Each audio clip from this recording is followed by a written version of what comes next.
system on our beloved planet is an eloquent expression of the universe's astonishing ability to come into perfect balance, and then to do what life is meant to do, to thrive. Thriving is the natural flow of life.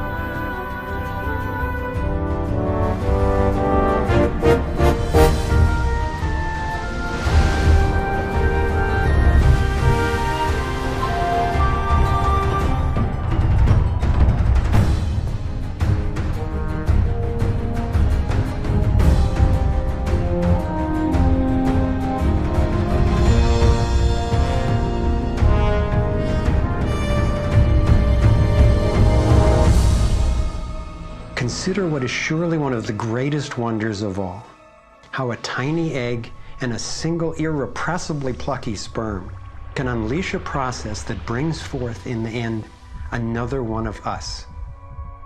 A being of vast ability and unlimited potential, with a brain capable of complex and soaring self-reflection, legs made to dance and run, fingers nimble enough to weave a basket, play a violin, caress a face. If nature teaches us anything, it is that life is meant to work, and that like every living thing, our purpose is to thrive.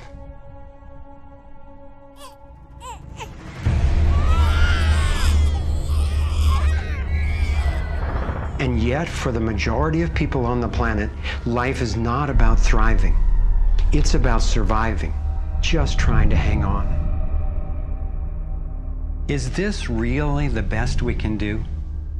Did the universe labor for nearly 14 billion years only to bring forth a species that would end up as an enemy to life itself and to its own home? I don't think so. My name is Foster Gamble, and I have spent nearly a lifetime trying to figure out what happened. What is happening that could account for the staggering agony and deprivation on this planet? As a young man, driven by the misery I saw and by my fear for our survival, I set out on a journey, seeking to answer questions like, is it even possible for humans to thrive? If so, why aren't we? My research led me to places I never expected to go, revealing surprising discoveries that seemed unrelated at first, but which turned out to be crucially connected, as you'll see. I found a code, a pattern in nature that's been embedded in arts and icons throughout the centuries. I believe this code holds the key to a new source of clean, sustainable energy that could completely revolutionize the way all people live. I came to understand how our economic system is rigged, and I found out what we can do about it. My journey revealed ways we can claim our power to create liberating, healthy systems everywhere on Earth. I have realized that we are not a mistake. We are simply mistaken. We've been blinded to our brilliance, shorn of our strength, ignorant of our genius, unaware of our true power and magnificence. But all that is about to change. I invite you to share with me the highlights of my unlikely journey. I've created this navigator to take us through time and space. Let me show you around. On this screen, we can access what I call our vitals. It's the critical data we don't get from the corporate media, which in the US has consolidated from 50 companies down to 5 in just over 25 years. We'll use this to check on how we're really doing. The right screen tracks how to chart a healthy, sustainable course for living on planet Earth.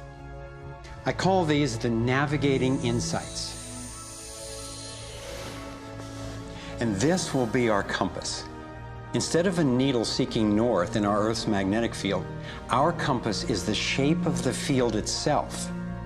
And that shape, as you will soon see, has amazing technological and social ramifications. After a lifetime quest, I've come to believe that this pattern actually holds the key to a world that works for everyone. So let's go.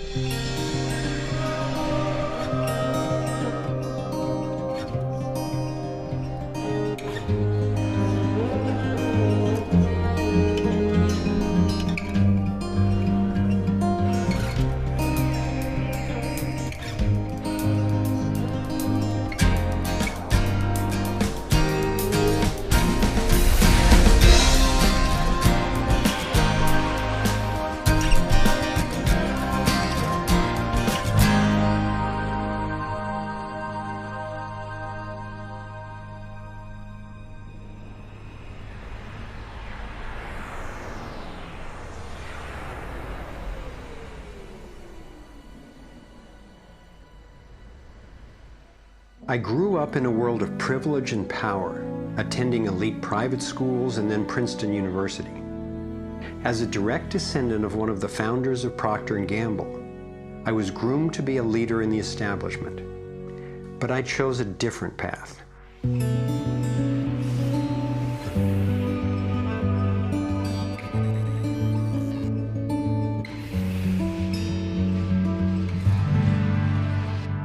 I began to wake up when I was in elementary school. Adults were teaching me that the way to protect myself from a nuclear explosion was to duck under my desk and cover my head. That's when my serious questioning began. A couple of years later, I had a direct experience of universal energy. It happened one day when I was riding on a school bus, gazing out the window. I had a vision of a whirlpool pattern, and I just knew that the flow of energy I was seeing was the same in an atom as in our entire solar system. I felt deeply that I, too, was somehow made of that same pattern.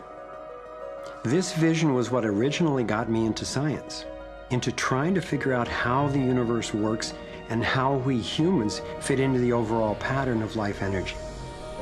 Years later, I learned that the pattern I saw is known by some in the scientific world.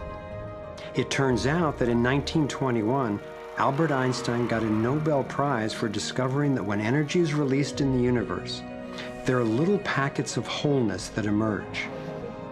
This pattern actually tells us a lot about how life evolves. Considering the enduring wonders of creation throughout the universe and how unsustainable so many of our human systems are, I figured learning how the universe creates and sustains life would actually be quite useful. Each of these little packets of wholeness that Einstein discovered, called a quantum, is made out of its surroundings, but is distinct within it, like a whirlpool in water.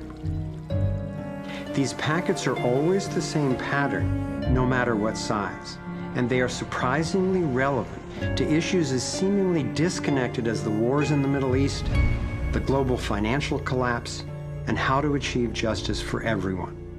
We're about to explore how. Mathematicians call this pattern the torus. The energy in a torus flows in through one end, circulates around the center, and exits out the other side. It's balanced, self-regulating, and always whole. I was first officially introduced to the torus by scientist and inventor Arthur Young. Futurist Dwayne Elgin explains how the torus is the primary pattern that nature uses for life at every scale.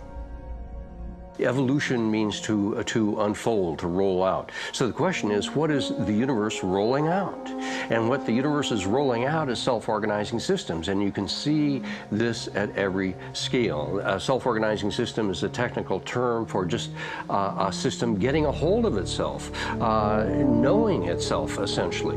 And if we go to nature, we can look at and we can see these self-organizing forms throughout. We can see it in the cross-section of an orange, the cross-section of an apple. We can see it in the dynamic nature of a tornado. We can see it in the magnetic field around the Earth, a similar magnetic field around an individual. We can see it in the structure of an entire whirlpool galaxy. We can see it in the structure of a small atom. At every scale, throughout its entire history, the universe has one single project. It's growing toruses. The universe is a torus growing factory.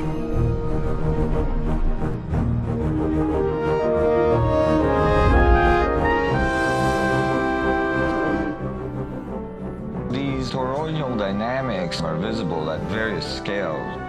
One of them is at the galactic level, which are huge spinning structures with billions of stars in it. Looks like typically big arms of galaxies spinning around, and they have vortices that goes from the center out to the edge of the galactic halo that surrounds them. Stars move from this galactic disk out to the halo, down the vortices, and back out again. Stars like Arcturus, for instance, we know have done that path already. That's the appropriate description even for the atmosphere of our planet. The weather goes from the North Pole down to the equator and then back up, from the South Pole up to the equator and then back down. Even the dynamics on the surface of the sun are very similar. Of course, here we're looking at it from an external perspective on a small scale model. When you look at the solar system embedded in the galaxy, embedded in the cluster, embedded in the supercluster, we're traveling in this boundless sea of infinite torus flow.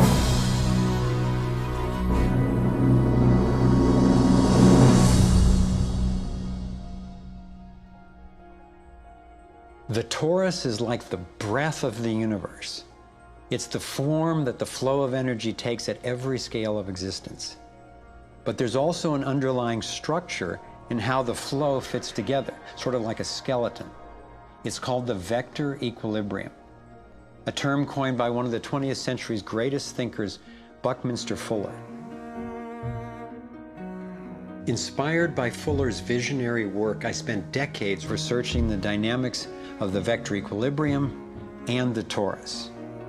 I became so excited by the potential of the toroidal energy form that in 1997 I co-founded a multidisciplinary think tank called the Sequoia Symposium to study the pattern and explore its applications. Our collected research convinced me that the torus and the vector equilibrium are primary patterns, fundamental to the creation of the universe at all scales. At the Sequoia Symposium gatherings, I learned of inventors who claimed they were using the torus dynamic as the basis for devices that generated energy without combustion. This revolutionary development, accessing what's sometimes called zero point or radiant or free energy, is now being called most simply new energy technology. Given that so much of the suffering in our world is the result of lack of access to energy, I realized that free, unlimited, clean energy would be one of the greatest breakthroughs in history. It could not just improve, but actually transform the quality of life on this planet.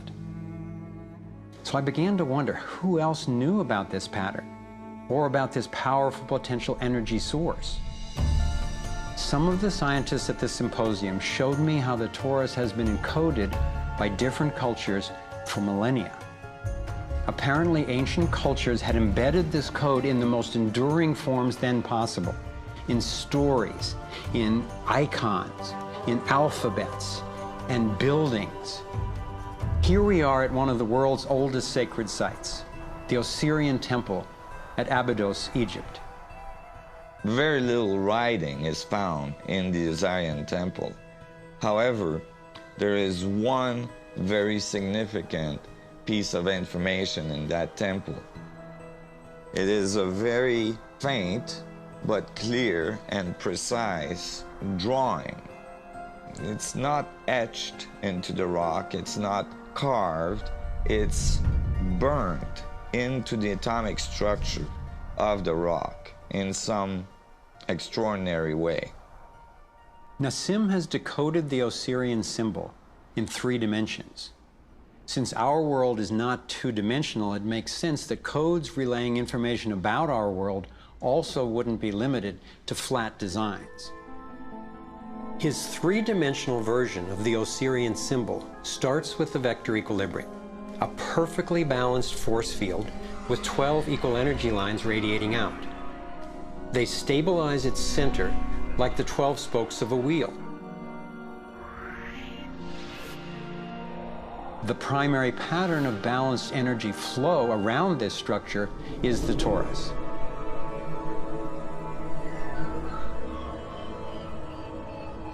Here we expand to the next larger scale with a total of 64 pyramids called tetrahedra.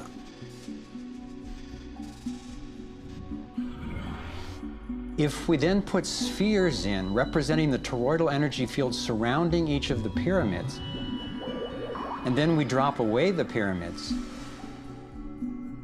we end up with a matrix that is, amazingly, an exact overlay for the Osirian icon, a 3-dimensional model of the same pattern that was burned into the rock wall of the Egyptian temple thousands of years ago.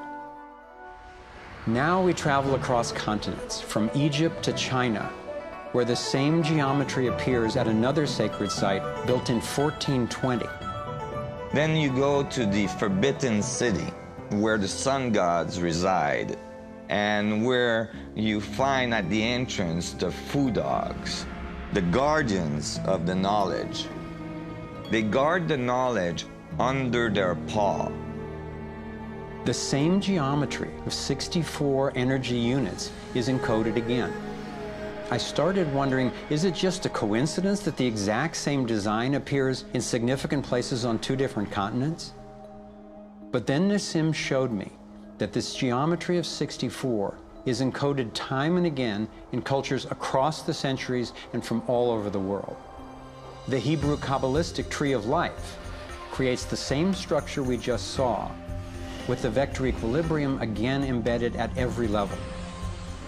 The ancient Chinese system of wisdom called the I Ching is based on 64 hexagrams, symbols with 6 lines in a set, some continuous, some broken.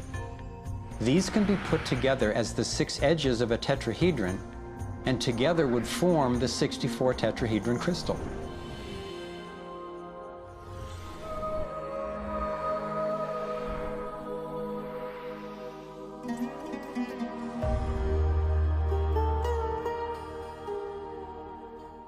This same pattern shows up in modern scientific research. The double helix has an alphabet of 64 codons that are used to encode our human DNA. I had seen that there was advanced knowledge of the living geometry of the universe thousands of years ago, but how on earth did they know about it? Most of the stories of ancient Egypt and Mayan and Incas talk about sun gods coming to the earth and teaching them engineering and writing and all of their science. I started to wonder if all these sun gods were not advanced civilization coming from another part of our galaxy. These texts and many ancient cultures describe them as coming in flying boats, or in the Vedic tradition, flying machines, and so on. There is many mention of these sun gods coming through time.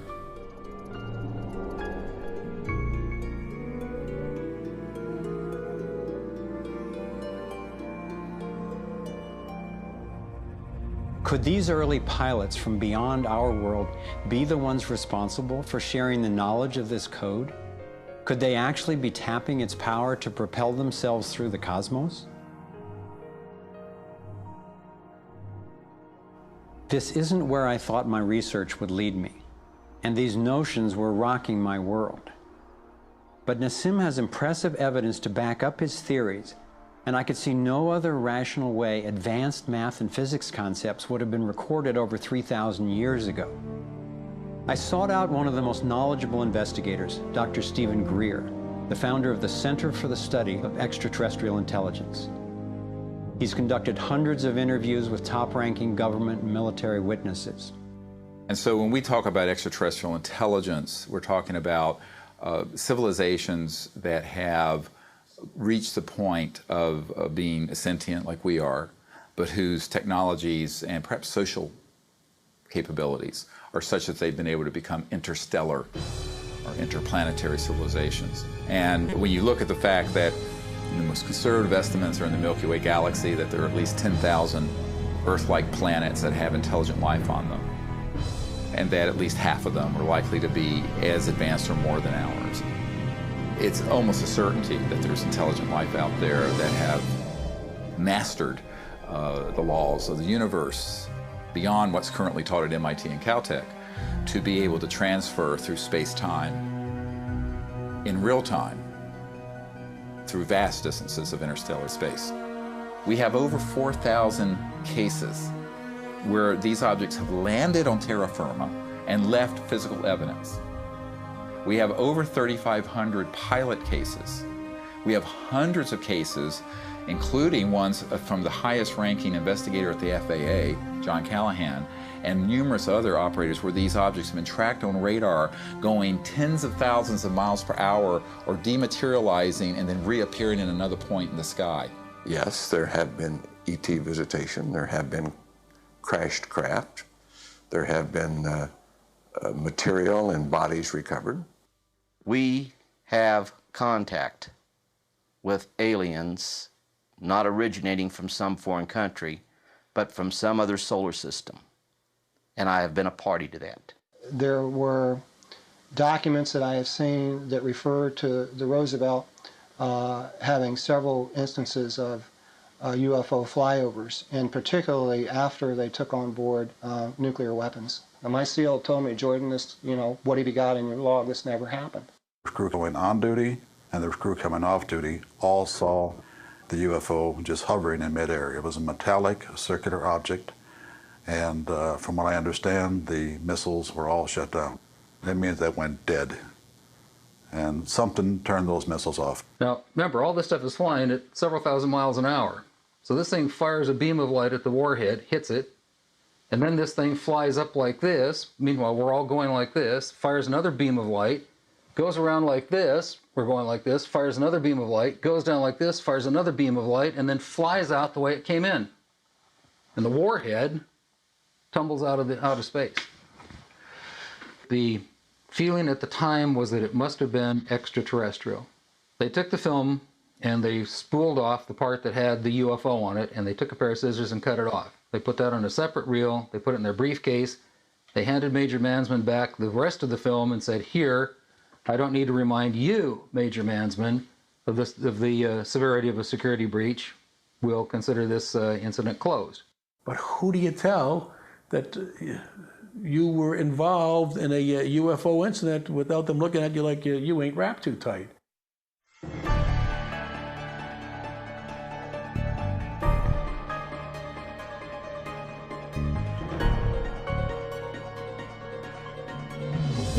Out of all of the evidence for the existence of UFOs, one extraordinary phenomenon continues to astonish and inspire me.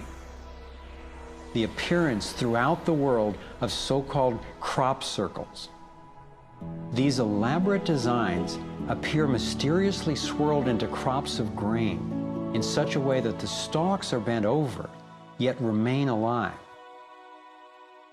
More than 5,000 of these patterns have appeared in over 30 countries, most of them in England. The media has led many people, including me at first, to write these crop patterns off as hoaxes, the nighttime work of a few pranksters. Of course, there have been faked versions, but those made by human hands are crude compared to the vast majority of these elegant creations. Could hoaxers have created all 5,000 of these patterns? Could a few people with ropes and boards have created something as complex and beautiful as this one, made in the dead of night in a driving rain and leaving no footprints in the soil? The electromagnetic field over the area where the crop's been laid down to create the image is often electrostatically charged. Some of these areas are littered with strange magnetic particles. One of the most amazing crop designs is not a circle, but a rectangle that seems to be a direct response to a message sent out into space in 1974. The message was a radio signal depicting our planet's location in our solar system and Earth's people, in hopes that it might be received and interpreted by an extraterrestrial intelligence. 27 years later, in 2001, this crop design appeared in England, along with what could be a self-portrait of the sender.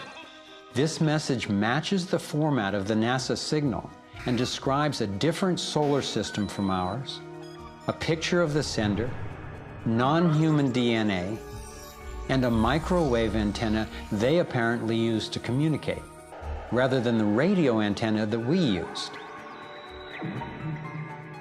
The antenna symbol had appeared a year earlier in exactly the same field, right next to a working radio wave antenna, like the one NASA used to send out the original signal. NASA continues to officially deny extraterrestrial contact of any kind. And yet, year after year, these spectacular creations appear.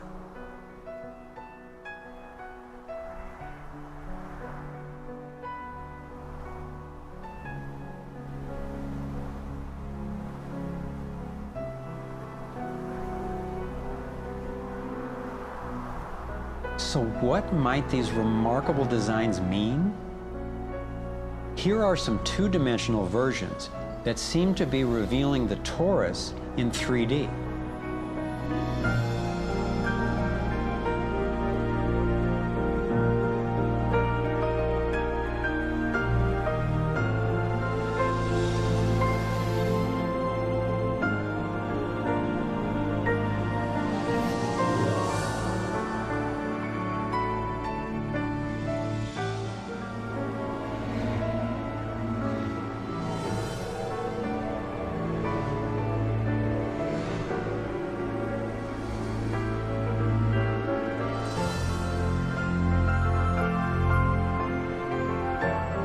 And here is the vector equilibrium.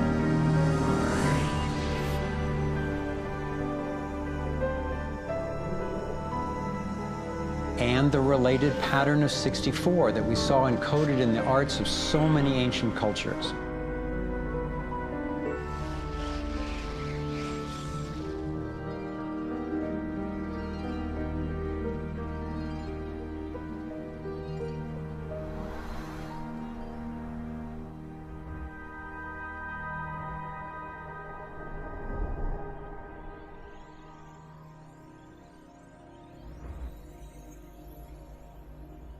When I saw the coherence between the crop circles and the ancient encodings, I thought regardless of whoever created them and wherever they're from, there must be an important purpose to these designs.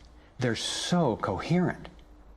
I've come to believe that the pattern of the torus and the vector equilibrium, especially in the form of the 64 tetrahedron crystal, is showing us how energy works in the universe so that we can learn to align with it. I believe that they're giving us a model for accessing energy in a clean, safe, and limitless way, and a new means of propulsion.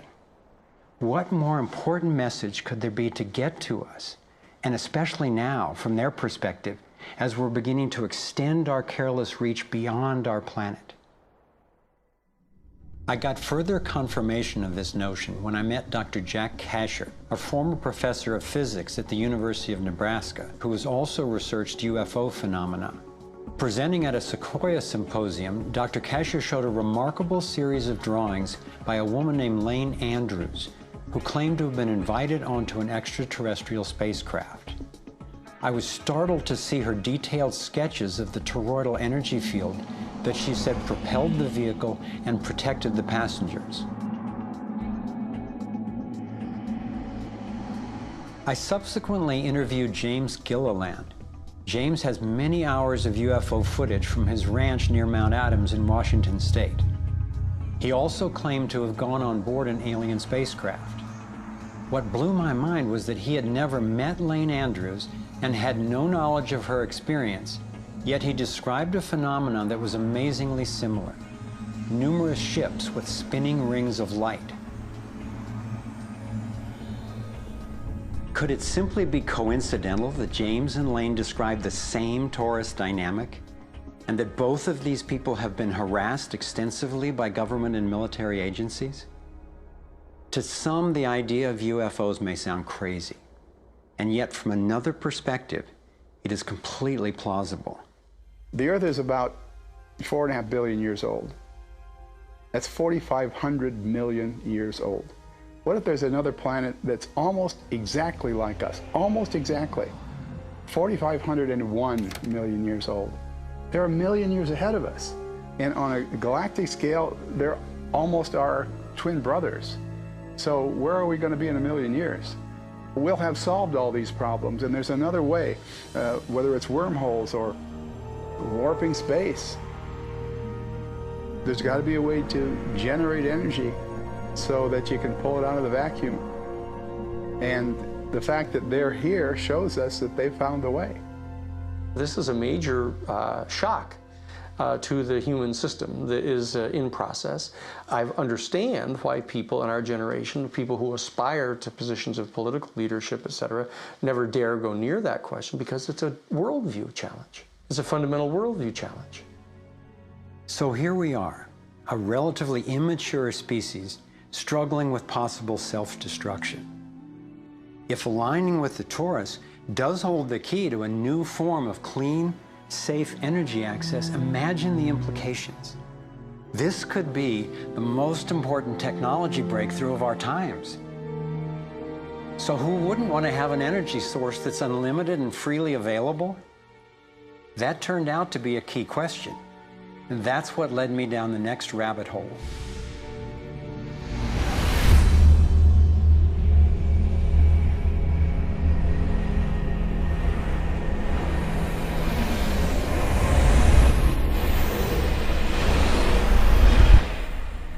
It turns out that scientists as far back as the early 1900s have been developing alternative ways to access electricity without combustion. Nikola Tesla believed he had tapped into what he called radiant energy. Many scientists believe he was accessing what's now called free energy.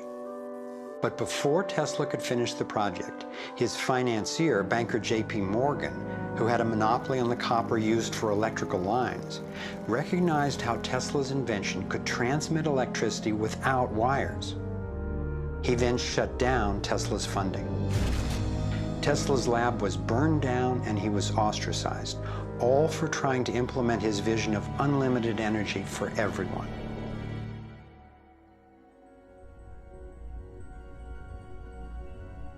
A modern-day inventor, Adam Trombly, was inspired by Tesla's work and by the possibilities of the torus. Trombly built a dynamo, a direct current generator that accessed electrical power right out of the air. We were trying to demonstrate that by mimicking the magnetic field of a planet and rotating this device, we could actually create a dynamo that would work. And in fact, it did work, and it does work. So when we contemplate nature, when we contemplate Jupiter, or we contemplate a dynamo like the Earth rotating in space, we're basically talking about a magnet which is rotating in space. And the lines of flux of the magnet are pouring down and through in this toroidal pattern of the magnetic field. It's also expanding and contracting. It's breathing. It's taking in the energy of space literally and transforming it. Right here in this toroid, we have enough energy to transform the entire Earth.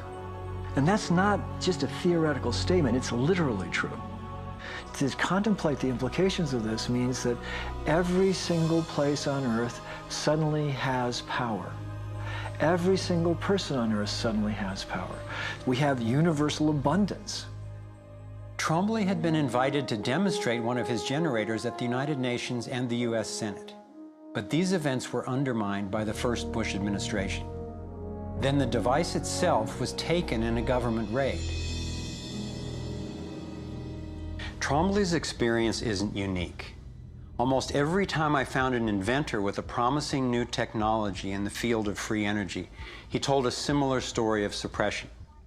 Inventor John Bedini began working with Tesla's theories of radiant energy decades ago and has produced an assortment of battery charging devices that generate more energy than it takes to run them. He announced that he was going to start offering them at low cost. Soon after that, he was attacked in his lab and warned not to produce the devices. For his own safety, he had to let go of marketing free energy. These are all devices from labs I personally visited.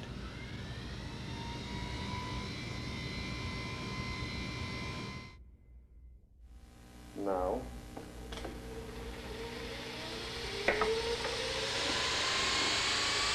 Now, the quality of this footage is obviously poor, and I'm not expecting this to convince you. My point is that being there with these inventors, accompanied by experts, and seeing these new energy devices in operation convinced me that the technology is real. And the implications of that to me are absolutely thrilling. Canadian John Hutchison not only created some free energy batteries, but also used Tesla's theories to counter gravity, to make objects float. This could revolutionize the field of propulsion. His lab was raided and equipment was taken by police and government officials in 1978, 1989, and again in 2000. One of the scientists we were going to interview for this film was Dr. Eugene Malov, an engineer from MIT and Harvard, and editor of Infinite Energy magazine, which covers both theoretical and technological developments in the new energy field.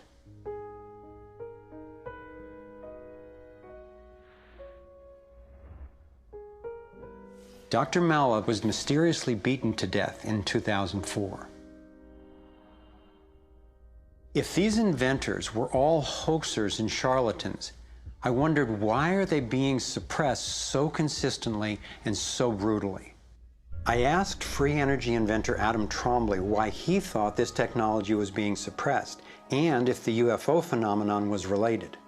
We've had major military people at great risk to themselves say, yes, these things are real. Why do you think the military-industrial complex doesn't want that statement to be made? Because you start thinking about what kind of technology is behind that. That's the bottom line. The suppression of UFO phenomena is hand in hand with the suppression of so-called free energy. The energy is extracted from the fabric of the space around us, which means it cannot be metered. That is a direct threat to the single largest industry in the world, energy. It's goodbye ExxonMobil, goodbye oil, goodbye coal, goodbye linear transmission of electricity through power lines, all that gone. Unfortunately, it's someone's $200 trillion piggy bank. The proven oil and gas and coal reserves are worth north of $200 trillion.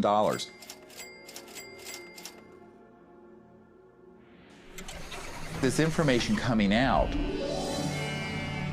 would completely change geopolitical power more than anything since, well, in recorded human history. And it would happen in a generation.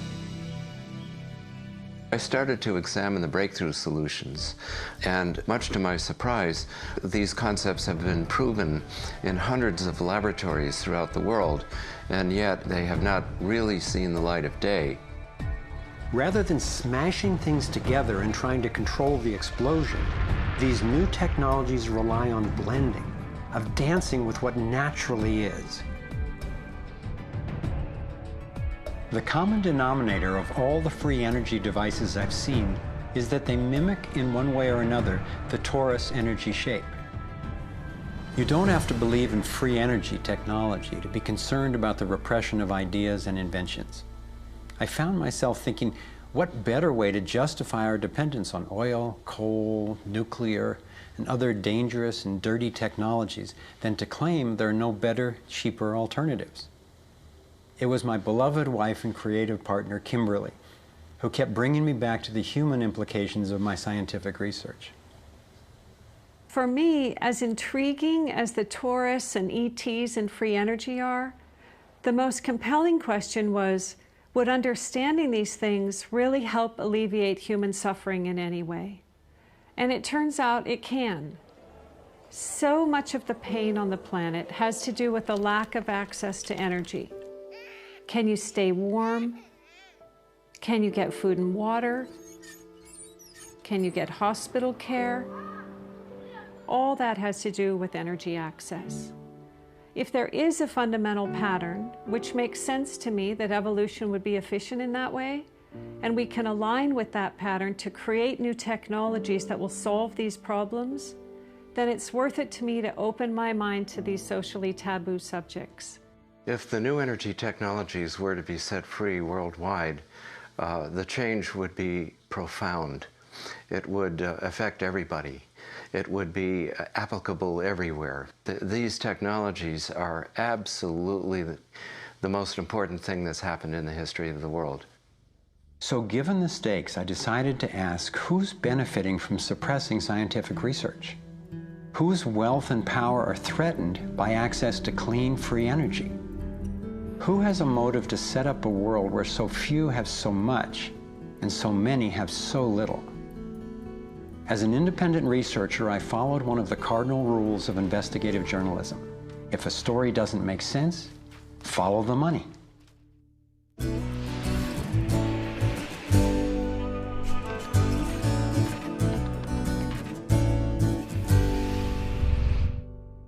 Our being dependent on oil ensures that energy corporations continue to reap phenomenal profits.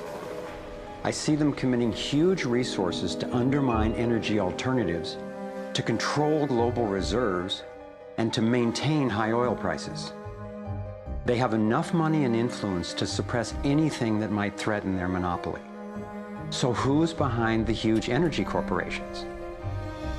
The Rockefellers' oil empire got started in 1870 when John D. Rockefeller founded Standard Oil and became America's first billionaire.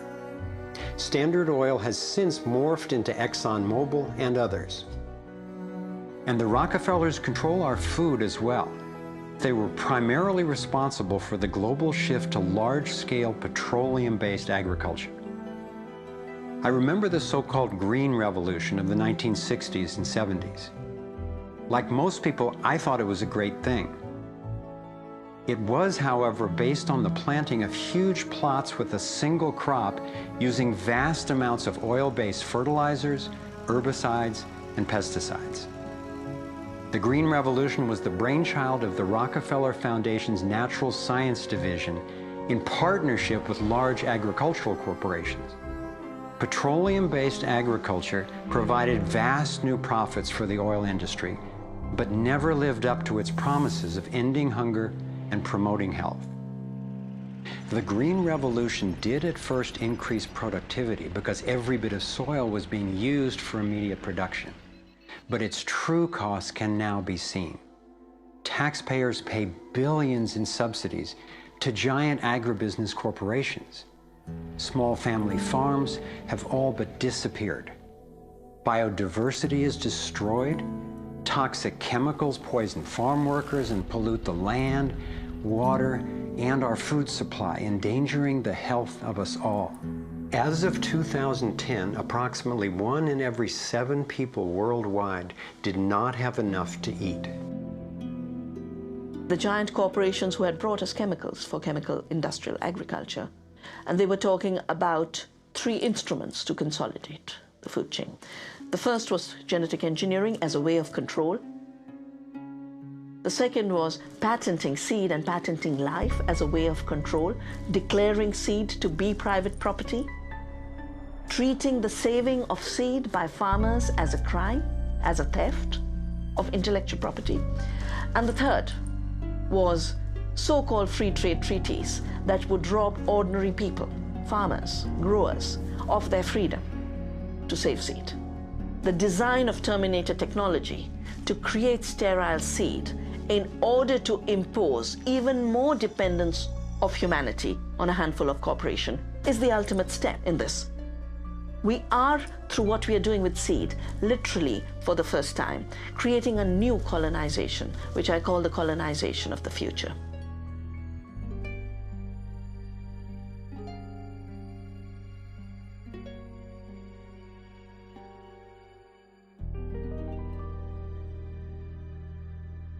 So in two crucial areas, energy and food, the same elite banking families and their corporations have taken control, and the consequences have been devastating. For me, it was overwhelming at first to discover such a monopoly of influence, but I knew it was important. Like learning you have a tough but treatable disease. It helps to understand what's causing it and how it operates if the goal is to cure it. So I continued my investigation. If oil and food are controlled by the big banking families, where else does their influence show up? As I followed the money, I began to see this same pattern of control in just about every area of our lives.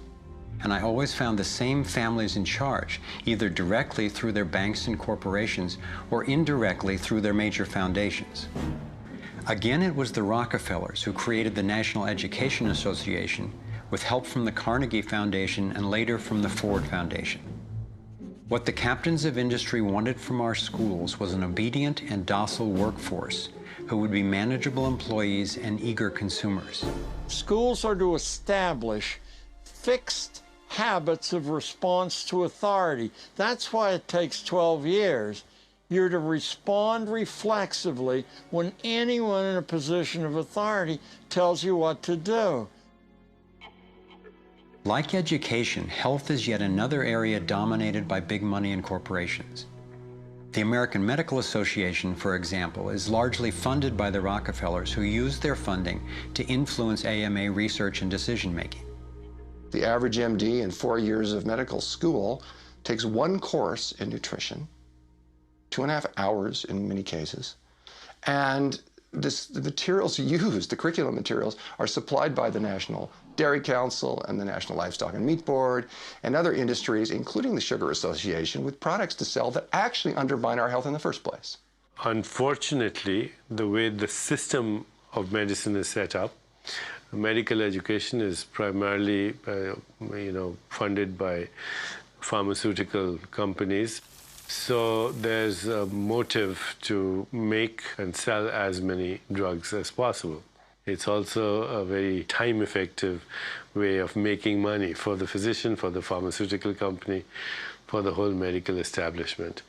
But it's really perpetuating the problems it was meant to alleviate. Side effects may include nausea, dry mouth, and constipation. Decreases in white blood cells, which can be serious. Sexual side effects, diarrhea, nausea, and sleepiness. Can lead to coma or death. How far will these forces go to make a profit? Would they actually suppress cures for diseases the way they've suppressed free energy technology? Sadly, my research has shown me the answer is yes. One well-documented example is the case of Dr. Royal Rife. In the 1920s, Dr. Rife invented the most advanced microscopes of his time. He also developed a new technique he called coordinative resonance, which was apparently able to destroy cancerous tumors as well as viruses. In 1934, in clinical trials affiliated with the University of Southern California, Rife's treatment was tested on 16 terminally ill cancer patients. Within 3 months, they were all successfully cured. Soon after, a lab testing Rife's technology was burned down and a frivolous lawsuit was filed. Through the efforts of Morris Fishbein, head of the Journal of the American Medical Association, Rife was essentially shut down and ruined, his brilliant and promising work all but forgotten. It was really hard for me to consider that someone might actually be suppressing cures. And cancer has run through my family like a raging river. I found out that it's all about patents. If a pharmaceutical company can patent and make money from treatment, especially one that we have to keep on using, then that's what we get. Otherwise, we don't even hear about it. It's not just Rife who got shut down. Reen Case had an old Indian Ojibwe formula that was effective. Harry Hoxsey and Max Gerson had natural remedies that worked. But if you go and you look them up, the AMA makes them sound like complete quacks. And that's where following the money has been so helpful, because the same powers who control the AMA and their research and funding control the pharmaceuticals. So there's a multi-trillion-dollar financial incentive to suppress cures that can't be patented. Knowing that cures exist has not taken away the anguish I feel from losing so many people I love to cancer. It's given me something really satisfying to do with the pain. And I believe when we take the love and devotion that we have for everyone who's died and who will die unnecessarily, and direct it to developing and getting these cures out to people who need them, we can break this cancer legacy and heal.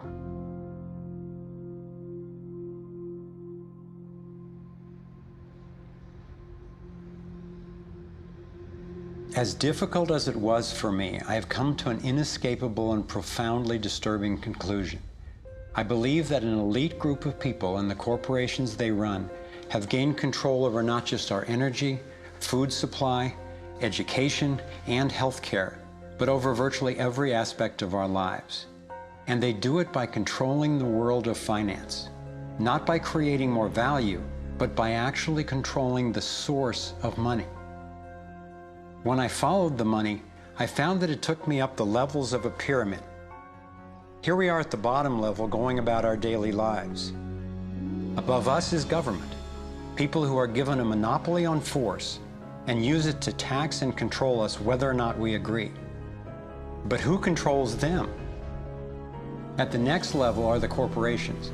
Many would say that it is now corporations and not nation states that rule the world. They call it a corporatocracy.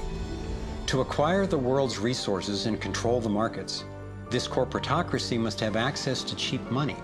The big corporations get their loans at special rates from the big banks, which means that those who control the major banks, the moneyed elite, ultimately control the corporations. As I've followed the money, I've learned that almost everything I once believed about money is simply not true.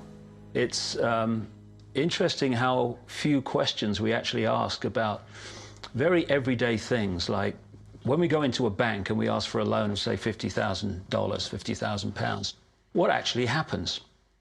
You see, most people live their lives based on a kind of vague image of what happens. What actually happens is you ask for £50,000, they type into your account £50,000. That's all they do. They don't mint any coins, they don't print any money, they don't move any precious metal anywhere. They just put £50,000 into your account on a computer screen. From that moment, you start paying interest on money that has never, does not, and will never exist. It turns out that banks actually have about 9 times as much money loaned out as they have on reserve in their vaults. This is possible because of what's referred to as fractional reserve lending. The way it works is that the Federal Reserve, or the central bank in any country, is legally allowed to determine the amount a bank must have on reserve. In the US, it's currently around 10%. So if you deposit $10,000 into the bank sets aside 10%, or $1,000, and then loans out the rest of your money. The way it works is, say another person comes into the bank and asks for a car loan of $9,000. At this moment, the bank loans out the $9,000 from your original deposit.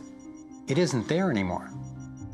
The borrower then pays the person selling the car, and they go deposit the money into another bank, which is part of the same central banking system.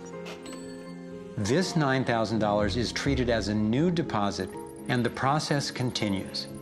The money gets redeposited and reloaned until the initial deposit of $10,000 becomes $100,000. The banking system just created $90,000 by loaning out your money. Apparently it began with the goldsmiths in the 17th century when people were trading in gold. Gold was heavy to carry around, so people stored the actual metal in vaults and traded receipts instead. Those receipts were the first paper money. Since only a few people would withdraw their gold at any given time, the vault owners, basically the new bankers, began creating receipts for more metals than they actually held. They loaned out those receipts and charged interest on money, gold, that they didn't really have. That's how our so-called fractional reserve system was born. In this system, the bankers get to make up money out of nothing, while the rest of us have to work hard to earn it. It has created a modern form of serfdom where the mass of society is now working to pay off their debt to the banks.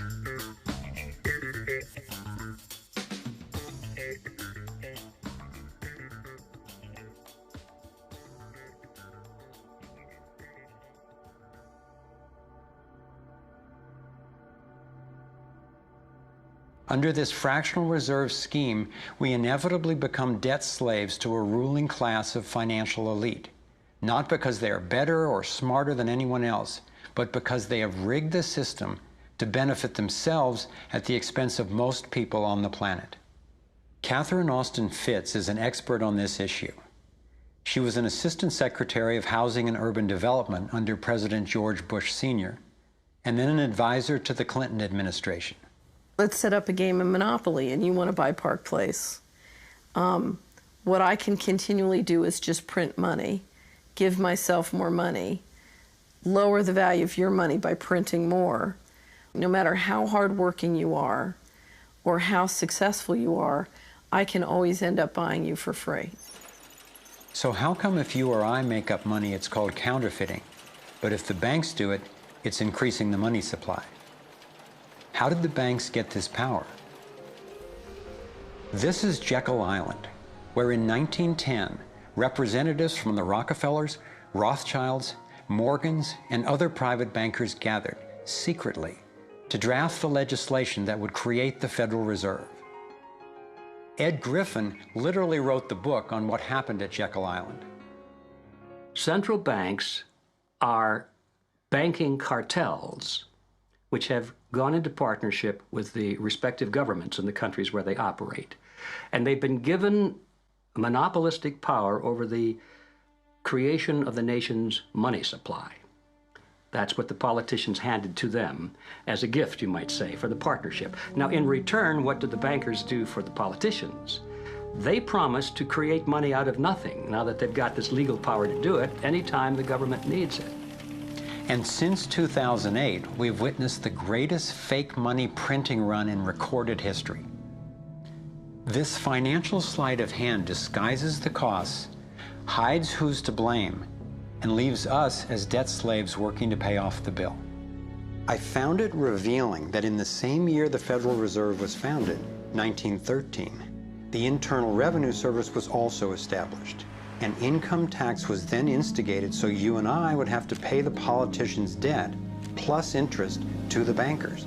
The problem is we have a privately owned central bank system in the United States disguised as a government-owned system. Now, if you look in the telephone book here in the Washington, D.C. area, you look up for Federal Reserve in the blue government pages, it's not there. It's in the white pages right next to Federal Express. It's a privately owned central bank. What is the proper relationship, what should be the proper relationship between a chairman of the Fed and a president of the United States? Well, first of all, the Federal Reserve is an independent agency, and that means basically that there is no other agency of government which can overrule actions that we take. There is no other agency of government which can overrule actions that we take. We have a private bank that prints money on behalf of the Treasury. The Federal Reserve prints money on a debt-based system which creates scarcity. But it puts a group of insiders in a position of having access to all the data about the economy when we don't. So you have a small group of bankers who understand the data on how the money works in the economy, and it gives them the ability to print money in a way that the insiders are protected and everybody else is drained. Catherine went on to compare a healthy economy to a vibrant torus, balanced, freely flowing, and energized throughout, in contrast to what's happening in our current economy. What you have is a system that's very dynamic, and it's trying to optimize.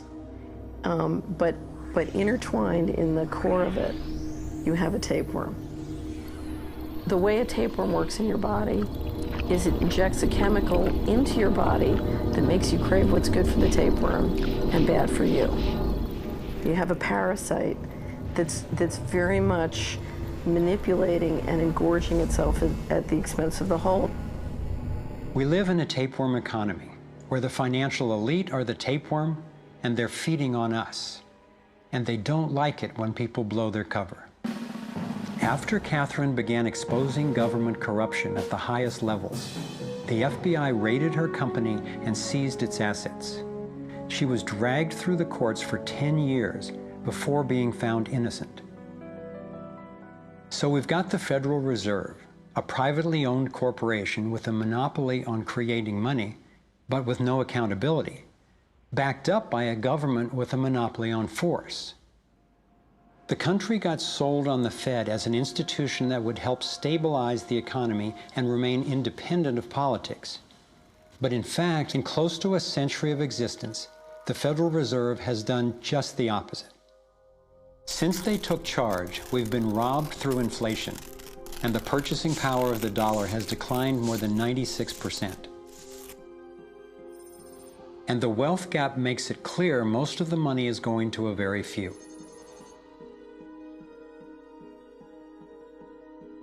Only 16 years after the Federal Reserve was in power, America experienced the Great Depression. My research revealed that before the big crash in 1929, the elite bankers pulled their money out of the stock market. After the crash, they used that money to buy up cheap stocks and smaller failing banks for pennies on the dollar. Among the bankers who consolidated their wealth this way were the Rothschilds, Rockefellers, and Morgans. A similar scenario played out in the 2008 financial collapse, with the same bankers benefiting. In the years leading up to the collapse, the biggest banks, including Bank of America, Citigroup, and Chase, controlled by the Rothschilds, Rockefellers, and Morgans, were bundling and trading bad loans that they knew would eventually fail. It's like putting rotten oranges in a box and selling them as grade AAA. The bundlers of the debt knew it was only a matter of time before someone would open that box and see that the content was worthless, since they were the ones who packed the boxes in the first place. When the rotten oranges, what we hear about as unsound loans, derivatives, and credit default swaps, were finally discovered, everyone was impacted. People lost their homes, their jobs, their businesses, and their retirements. Meanwhile, the biggest banks who created the problem in the first place were the ones who got bailed out. Why's that? Why would the Federal Reserve give trillions to the banks, even though the majority of Americans were against bailing them out? And why not help those most in need rather than the perpetrators of the financial collapse? My research led me to believe that the same people who created the Federal Reserve, the Rothschilds, the Rockefellers, and the Morgans, still control it, and they use this scheme to bail themselves out at our expense. Many of the banks created are still the most powerful lobby on Capitol Hill, and they, frankly, own the place.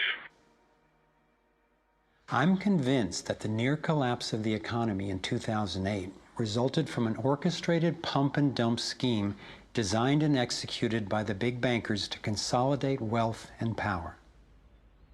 David Icke explains how he sees the Federal Reserve rigging the so-called business cycles. Stage one, it's like throwing a fishing line out. Stage one, you put lots of money, units of exchange, into circulation. You do this by pushing interest rates down, by making lots of loans. This is the part of the cycle we call a boom. Because there's lots of units of exchange in circulation, there's lots of money changing hands. That generates lots of economic activity. That generates jobs. And as more and more money is spent, there's more demand. So companies take out more loans of fresh air money to increase their production.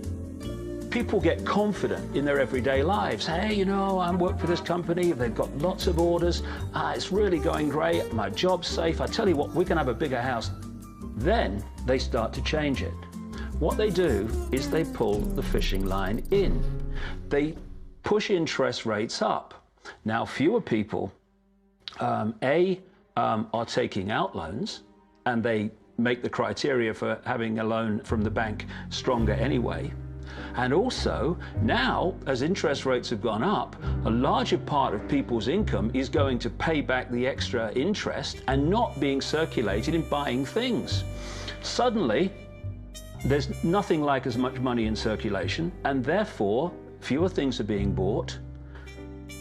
Companies start to go down in terms of their profits, they start to shed jobs, and they start to go out of business.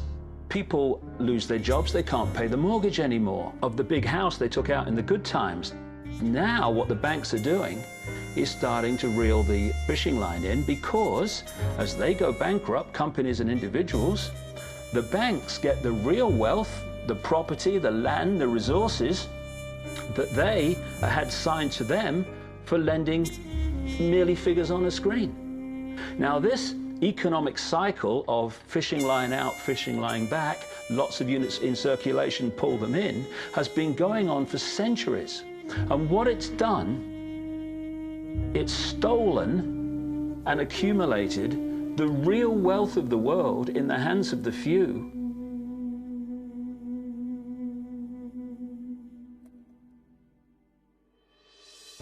At the international level, central bankers use the World Bank and the International Monetary Fund to make more money while exploiting the resources of countries they lend to, bankrupting them in the process.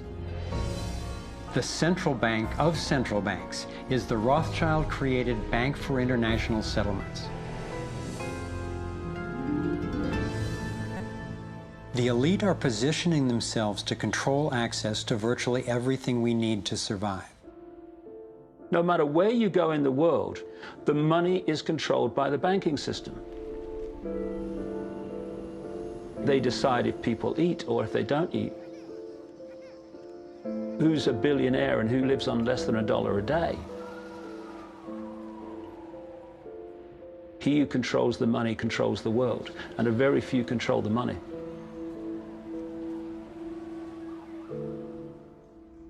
At this point, my view of the world had been turned upside down. I was struggling with the realization that the failure and suffering of so many is actually success and fulfillment for a few. The elite central bankers who fooled the world into letting them create money. They already have vast fortunes, so what is their end game? What is their ultimate agenda?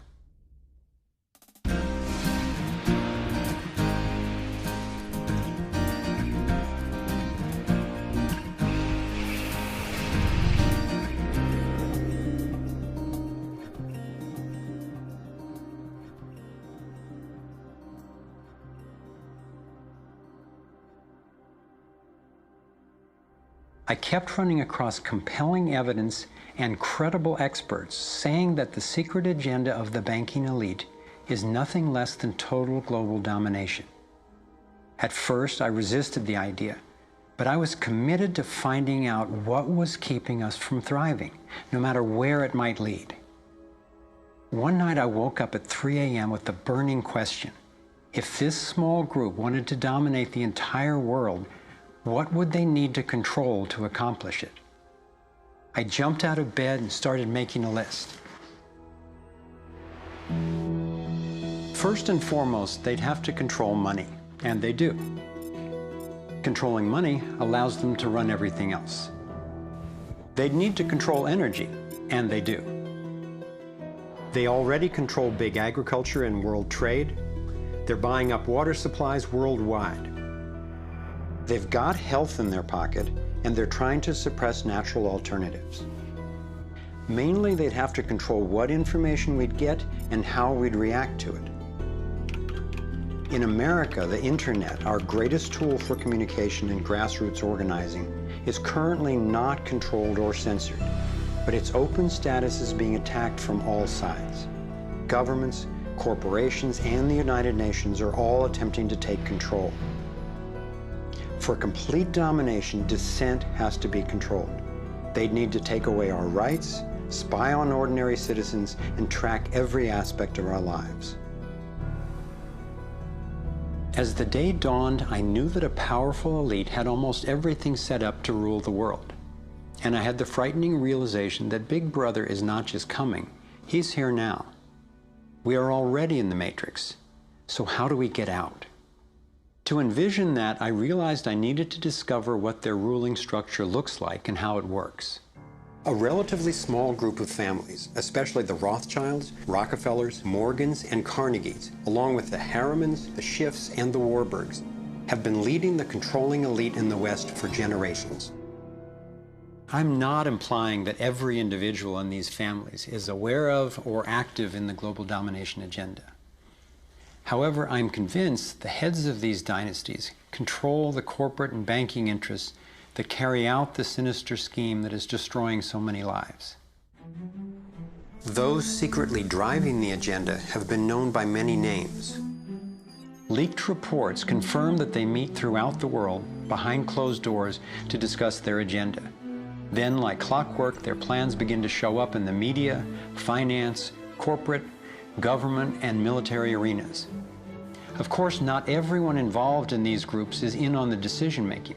There is a hierarchy of knowledge and participation. One of the primary symbols of the controlling elite is the all-seeing eye. It's on the dollar bill. It's on the American mass surveillance system initially called Total Information Awareness. It's on the British intelligence agency MI5. And it even oversees the Supreme Court complex in Israel, designed and funded entirely by the Rothschilds. I believe they've taken the majestic image of the Cheops pyramid and its legendary metallic capstone and perverted the meaning to represent those at the top being able to track and control all those under them.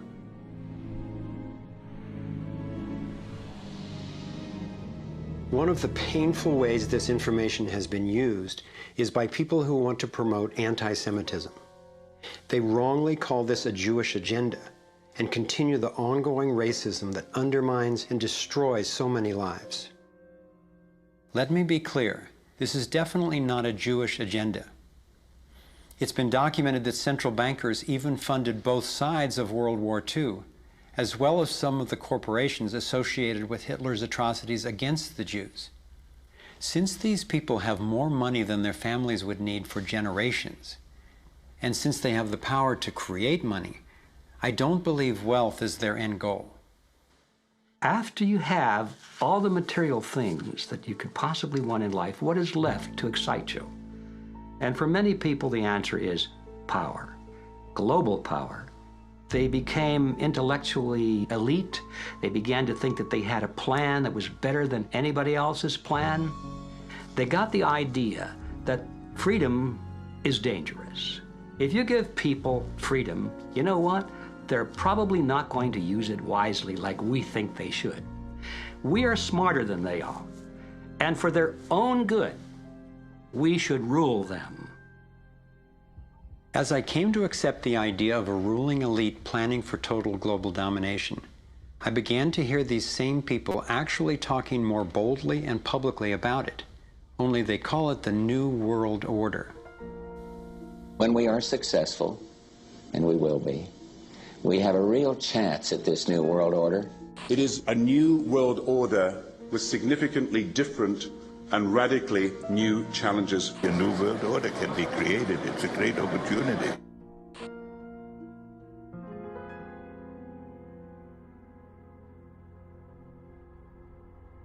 Given the condition of our world, a new world order can sound like a great idea. But I had to distinguish between what I was discovering about global domination, a one-world government run by an elite few, and the reality of our global interconnectedness, which is the realization that at a fundamental and even spiritual level, we are not separate, we are all connected. But the agenda for global domination is really the exact opposite. It's a divide and conquer strategy to keep us all pitted against each other, thinking that it's the Democrats or Republicans, the liberals or conservatives who are the problem, when both parties are ultimately serving the same plan. I believe we're heading toward a totalitarian world authority, actually a military dictatorship, run by a tiny elite who have all the power and make all the rules. If they succeed, there'll be nowhere to run, nowhere to hide. Think about it. The whole notion of conspiracy has been so ridiculed that it's socially challenging just to consider it. And there's always a reasonable sounding story to explain any one incident on its own. I personally used to try to justify how the same people consistently ended up with more money and more control by thinking they must just be taking advantage of the situation, but not actually causing it. But after nearly a decade of putting the issues and the evidence together, I am convinced it is not random, and that a few very powerful banking elite families and their political and corporate partners do have an agenda to dominate and control the rest of us. Once I got the reality and the scope of the agenda, I really had to think, how much do I want to know about this? Do I want to focus on the worst of what human beings are capable of? I decided it is worth knowing who these people are and how their organizations operate, because on the other side of the rage and the sadness are clarity and strength, the power we have to focus our efforts effectively now that we understand what's really going on. The greatest prison that people live in is the fear of what other people think. What happened to me as a result of all the ridicule I went through is that I stepped out of the fear of what other people thought. And it's only when you do it that you realize what a prison you lived in before. And what it gave me was a personal understanding of how easy it is for a few to control the many. All you have to do is dictate the norms in society, what is considered right and wrong, moral and immoral, good and bad, sane and insane, possible and impossible. And you build what I call a hassle-free zone. And if you live your life within that zone of perception, belief, and what you say and think, then people will leave you alone because you're normal. Once you step out of that pen and you start to express your uniqueness, what the Illuminati have created is a whole human population of prison warders who are jumping on those that are stepping out of the norm. And it's interesting, when you get to the edge of that hassle-free zone in what you say and you think, you're not thinking, if I do, what about the head of the World Bank? What's he going to say if I do this? No. We're saying, what will my mother think? What about the guys down the bar and the people at work? What will they say? And what the Illuminati have done by creating the norms, they have created an absolute army of people to impose those norms on each other. Their grand strategy for global dominance is already being implemented. They are carving up the world into superstates that transcend national boundaries so that we are easier for them to manage. They have already established the European Union and the African Union. Politicians from the United States, Canada, and Mexico, under the title of the Security and Prosperity Partnership, have been working on the northern part of what could arguably be called plans for an American Union. This has been going on for years without citizen or congressional consent. A Pacific Union is already in process. This is the organizational chart for global tyranny, the structure for complete control. Here are two of the most powerful men in Europe talking about moving to a single world government. It is extremely important that we, in this new ownership of global governance, have, particularly on both sides of the Atlantic, the implementation of the same rules in the same fashion. 2009 is also the first year of global governance with the establishment of the G20 in the middle of the financial crisis. On the international level, the central banking elite have put huge organizations in place to implement their policies, including the World Trade Organization, the World Health Organization, the World Bank, and the International Monetary Fund. John Perkins is a man who knows from decades of his own experience as a so-called economic hitman how the collusion of banks, corporations, and governments has taken over countries around the world. We use many techniques, but probably the most common is that we'll go to a country that has resources that our corporations covet, like oil, and we'll arrange a huge loan to that country from an organization like the World Bank or one of its sisters.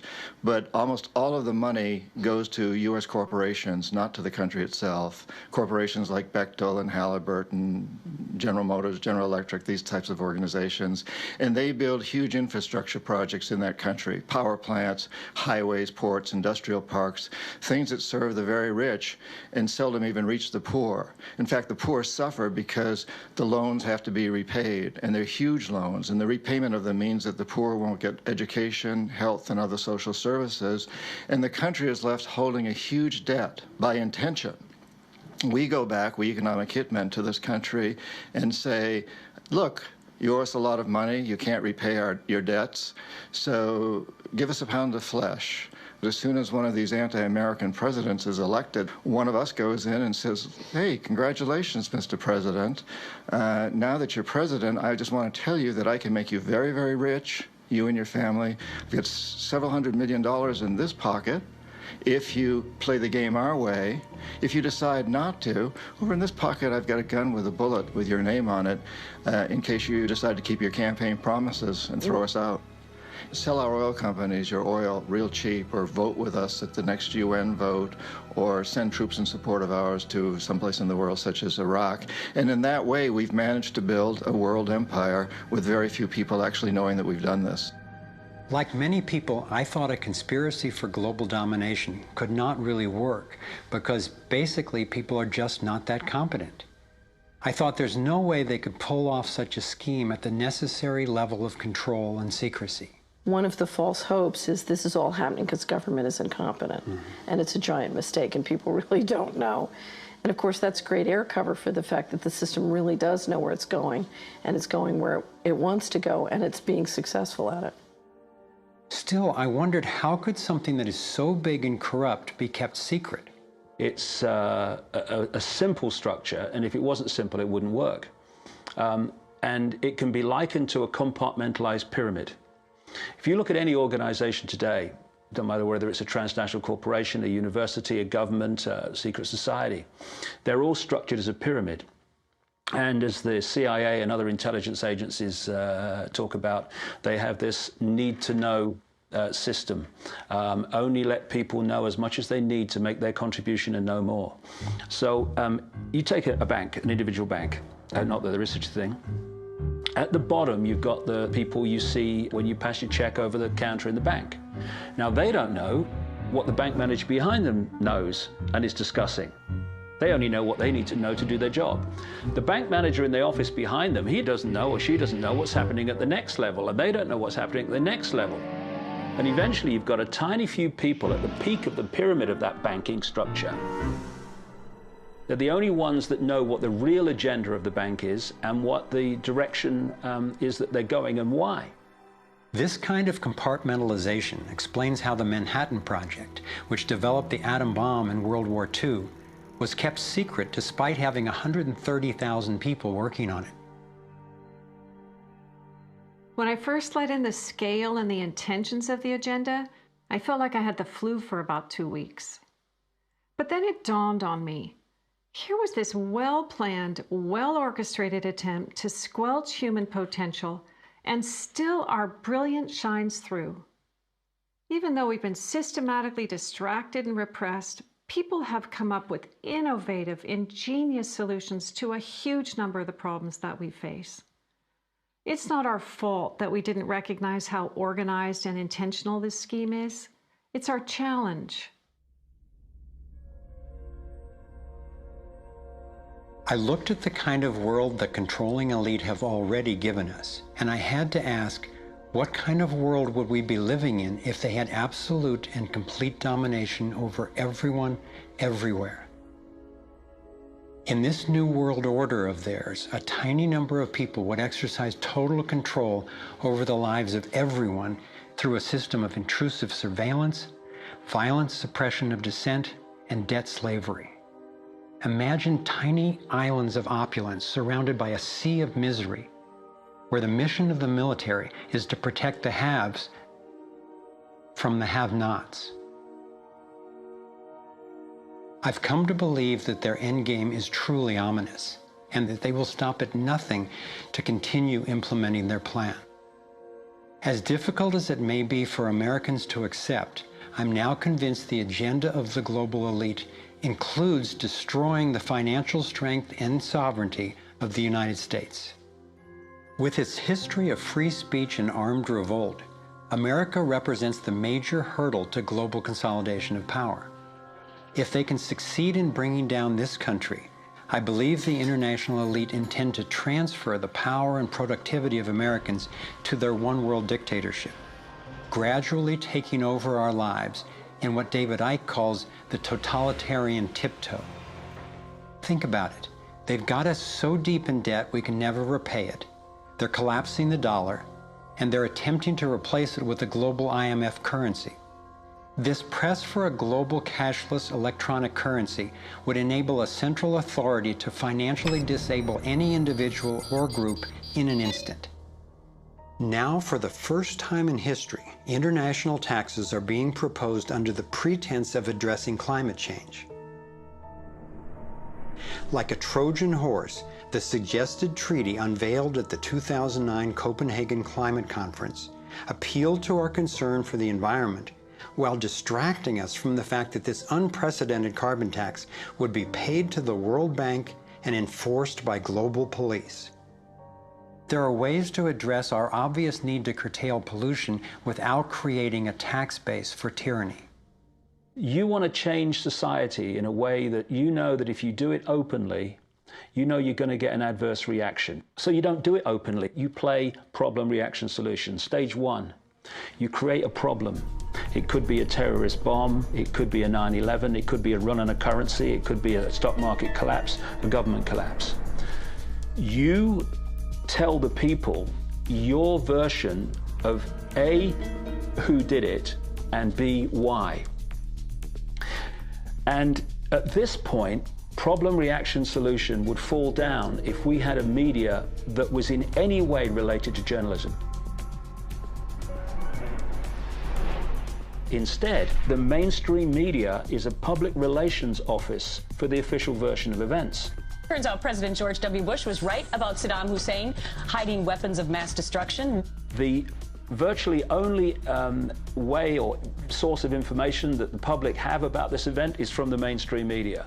And what they're looking at stage two of problem, reaction, solution is the reaction of outrage, of key fear. And they want the public to say to the government, something must be done, this can't go on, what are you going to do about it? And this allows stage three, which is those who've created the problem, glean that public reaction with a false story, to then openly offer the solutions to the problems they have themselves created. The idea of using tragedy, manufactured or simply utilized, was deeply significant in my finally understanding how far these people will go to achieve their goals.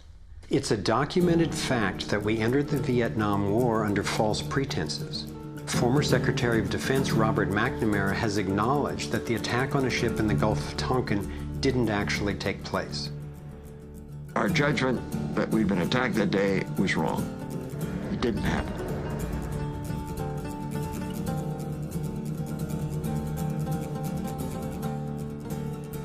More recently, former President Bush used non-existent weapons of mass destruction as a pretext for invading Iraq.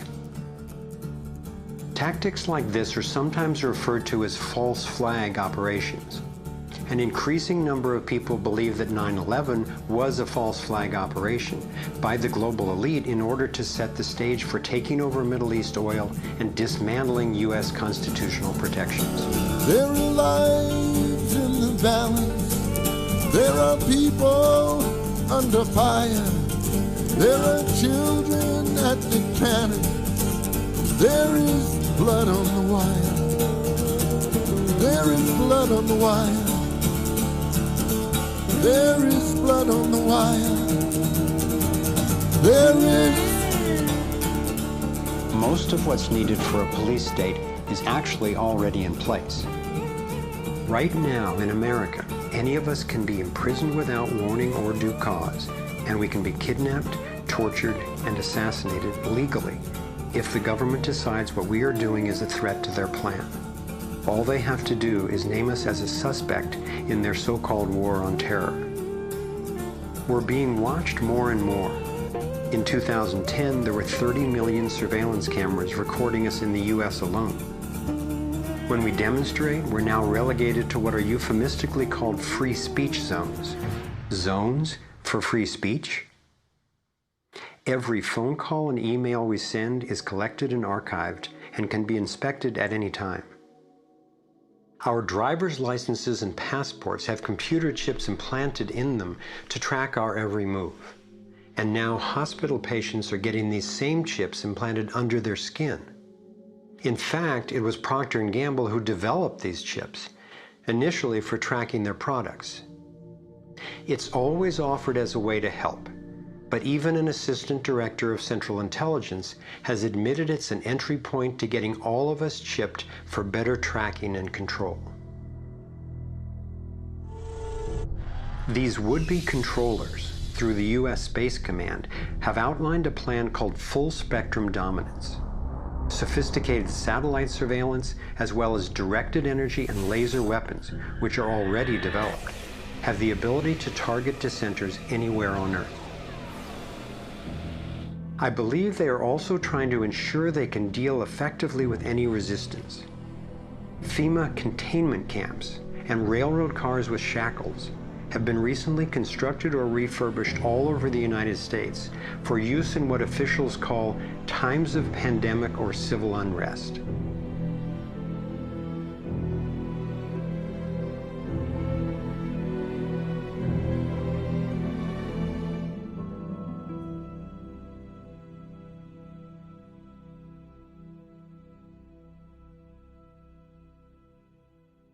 There's one more brutal realization about the global domination agenda that I need to share. This was a horrible one for me to grasp, but without it, this inquiry would be dangerously incomplete, and our solution strategies would be inadequately informed. In my research, I came across convincing evidence that their plan actually includes the elimination of the majority of the world's population. As sick as it sounds, it makes sense that they would be better positioned to succeed in their quest for absolute control if there are fewer of us to manage. Every time I've thought they wouldn't do that, I discovered I was wrong. I found startling documentation that eugenics is one of the core pillars of their plan. Eugenics is the practice where some people get to decide who's worthy to breed and who's not. Sterilization is one of the many insidious ways this covert plan is being implemented. In 1904, the Carnegies funded the first eugenics laboratory in Cold Spring Harbor, Long Island. The Rockefellers funded involuntary sterilization of people of color through their eugenics programs and funded the Kaiser Wilhelm Institute in Germany to further the racial supremacy agenda later adopted by Hitler. In 2007, the U.S. Department of Agriculture and Homeland Security funded a proposed project to aerial spray over 7 million people in urban areas of Northern California. After citizens organized against the plan, officials were forced to reveal that the spray included multiple toxins that can cause disease and disrupt the reproductive cycle. Fortunately, civil resistance stopped the project. The U.S. government has been caught over 30 times covertly experimenting with toxic chemicals on its own citizens, from soldiers, prisoners, and Native American reservations to entire towns and counties. Mass covert sterilization of women and girls, usually using secret additives to vaccines, has been exposed in Brazil, Puerto Rico, Nicaragua, Mexico, and the Philippines. These have been under the auspices of such programs as John D. Rockefeller's Population Council, the U.S. Department of Health, Education, and Welfare, where Nelson Rockefeller was undersecretary, and the Rockefeller-founded World Health Organization.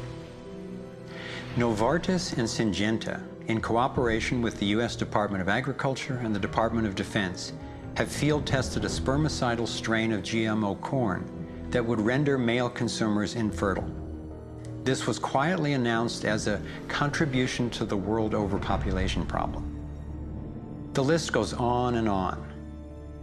Right now, global human fertility is plunging. I'm convinced that this is no accident.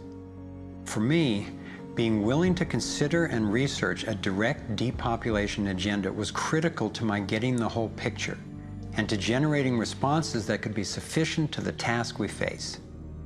I know this may sound crazy, but imagine that it's 1932 and we're in Germany. If I told you that in the next decade millions of people would be exterminated, you would say impossible. No one would do such a thing.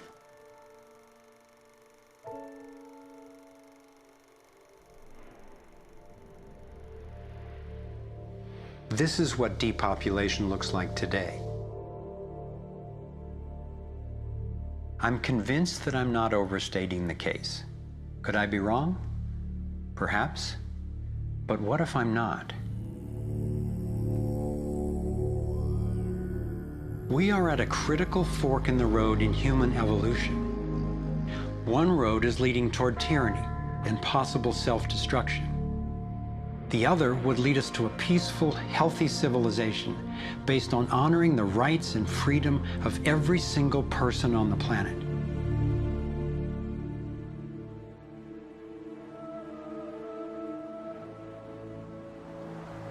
To set off in this new direction, it's up to you and me to clear that road. The time has come to say, enough. There is another way. I believe that together we have the knowledge, the resources, and the solutions to meet that challenge.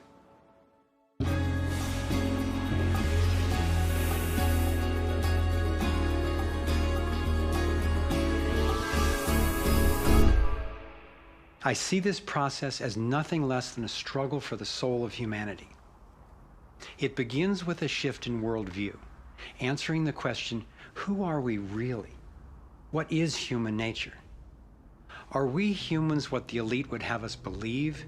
Stupid, greedy creatures who, if left to our own devices, would devolve into violence and chaos, and so for our own good must be ruled over by a self-appointed elite? Or are we naturally caring and creative?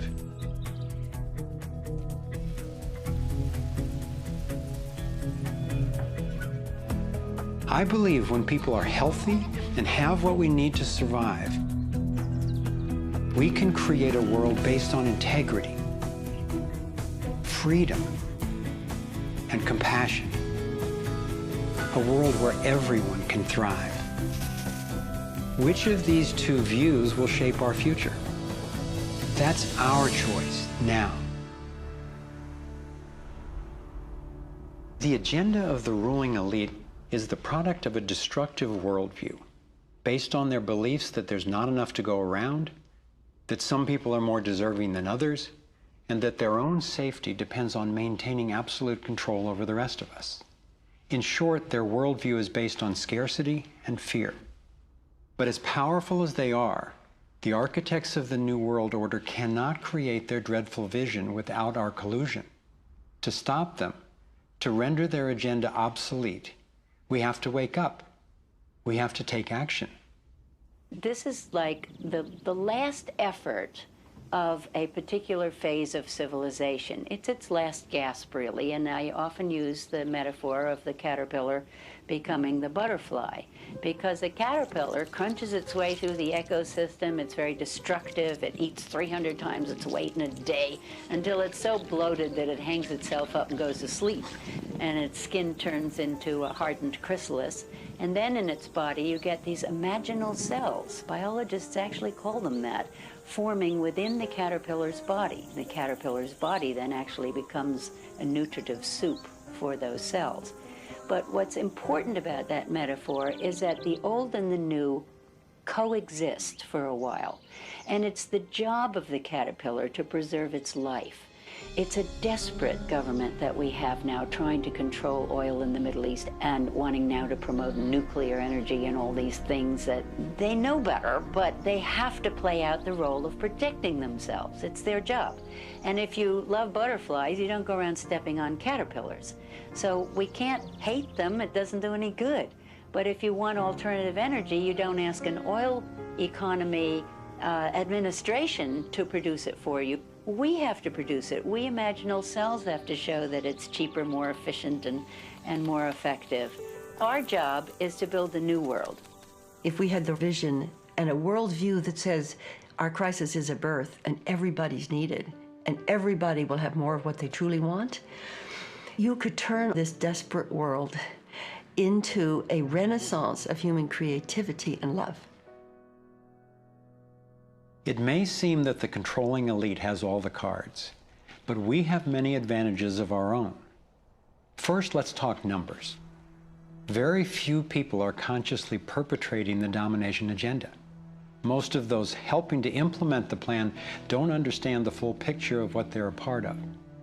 By my calculations, we outnumber the actual architects of the plan by more than 1,000,000 to 1 in the US alone. Entrepreneur and environmentalist Paul Hawken estimates that there are now well over 1 million organizations in the world that work towards social and environmental justice, comprising the largest social movement in the history of humankind. This movement, when connected electronically, could become a network of networks that will be the most powerful activist force for change ever.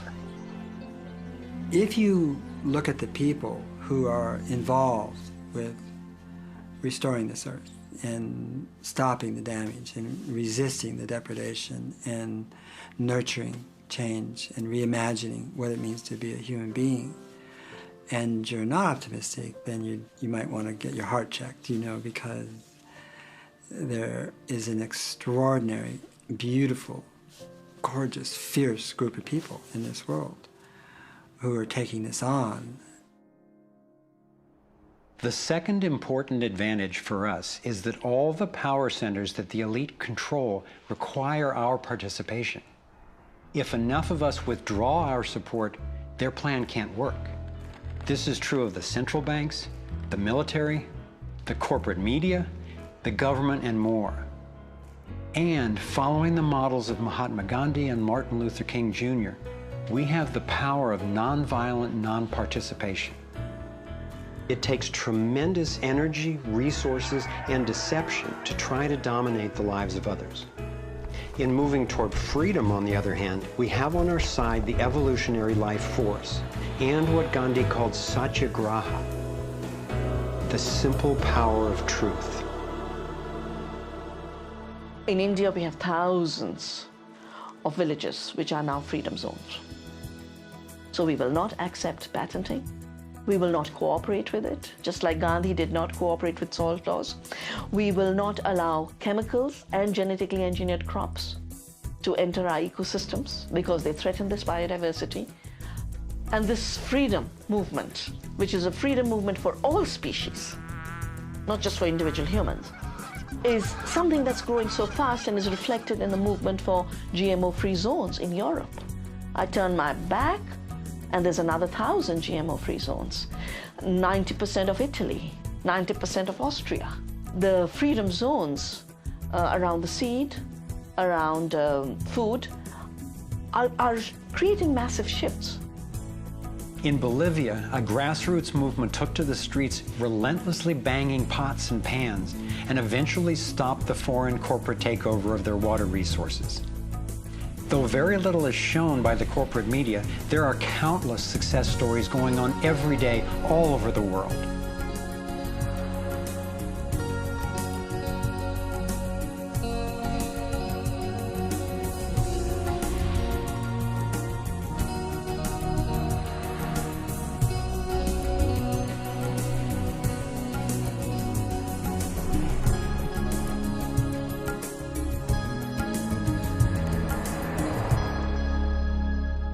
I wasn't willing to make this film until I knew there were responses that are a match for the crisis.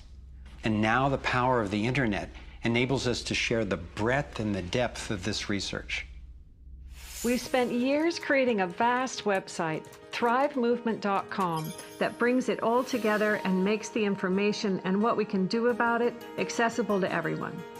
Here you have your very own Navigator module to go deeper into the main subjects covered in the film: code, problem, and solutions.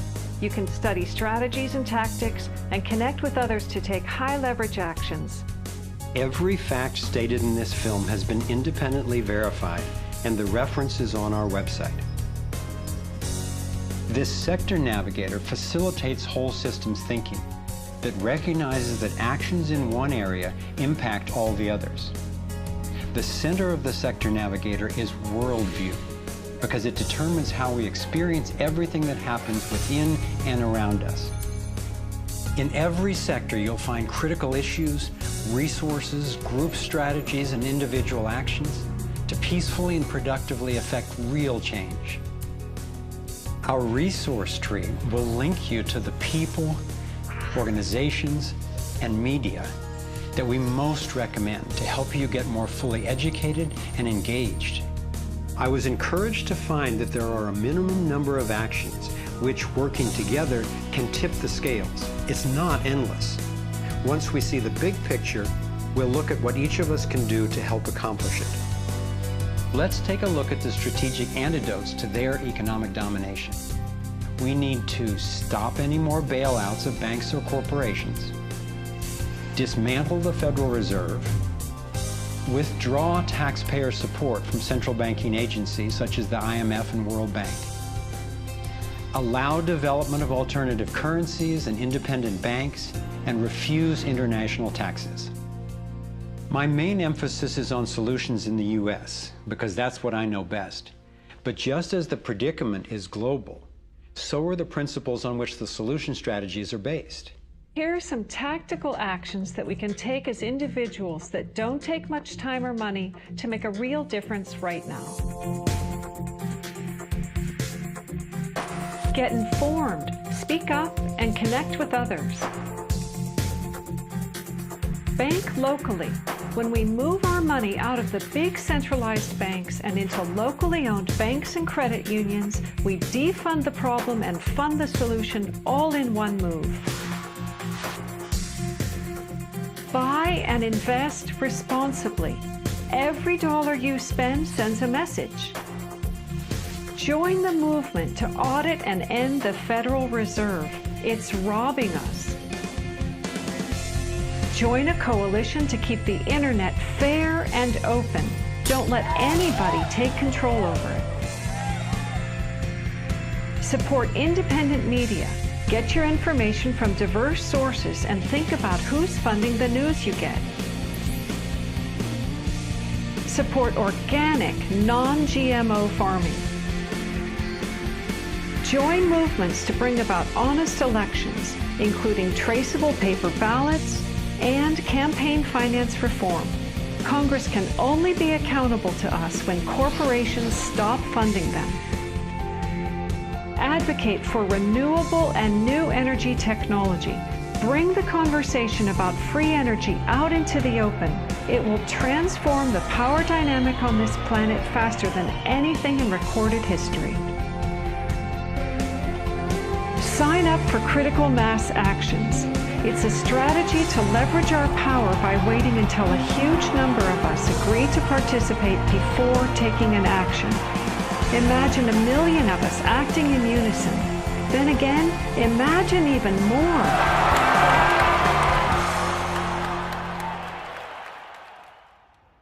I've been inspired by how many grounded solutions and real-life problem solvers there actually are. Aqeela Sherrills is one person whose work especially touched me. He helped broker a gang truce between the Crips and Bloods. One of the things that we discovered in the process of waging peace in the neighborhood was that conflict is healthy. You know, it's unresolved conflict that actually leads to violence. When we first launched the peace treaty, we had a lot of success in our first year. Gang homicides dropped 44% in the neighborhood based upon our actions. Aqeela describes what happened when two rival gang leaders finally met after the truce. The brother came up to him and told him, man, look, I know you got some hard feelings for me. You know, maybe I got some hard feelings for you. He said, but because of this truce, man, he said, I'm willing to put all of that to the side. And he stuck out his hand. He hugged him and he said he closed his eyes because he was preparing for a sharp, a knife to enter his back. He was waiting for for a bullet, to be shot into his stomach. But he said after a few moments, he held that embrace. He realized that, that it was genuine. I believe that having a clear picture of our potential is as important as uncovering what stands in its way. So I want to take you to a possible world of the future. It's a world the elite would have you believe is an impossible pipe dream, but I'm convinced it's a world that is utterly within our grasp. We can create a world where people can thrive, where we can feel safe and secure. The air, water, and food are clean. A world where communities are capable of producing their own energy and food, and trade is open and fair. Rather than focusing on punishment, instead justice restores lives and losses. Insurance pays doctors to keep people healthy. Education is voluntary, serving the needs of individuals instead of corporations. We get honest feedback from independent media. There are no subsidies and no bailouts. Imagine that with an honest money system, little or no taxes, and low electric and fuel bills, you would have the money to pay off your home and car and be free to save and invest. You would enjoy more wealth, freedom, and security, all while working the same or probably less. Let's say I started a mutual fund for my neighborhood, and all the neighbors had stock, okay? And so they healed the environment and their stock went up in value. So instead of getting drained financially, they're making money. They're making money from things that make their kids safer and prevent the planet from dying. So you kind of have your cake and eat it too. Instead of working all week to make money and then coming home and trying to save the planet on the weekends, you can spend Monday through Friday making money saving the planet and then, go to the beach. This vision of a thriving world is based on what could be called the liberty perspective. There is a simple principle that underlies this approach: non-violation. Nobody gets to violate you or your property, and you don't get to violate anyone else, except in genuine self-defense. This is the one rule I've found that every single person agrees with, at least for themselves. I believe that non-violation is the true north of humanity's moral compass and our core navigating insight.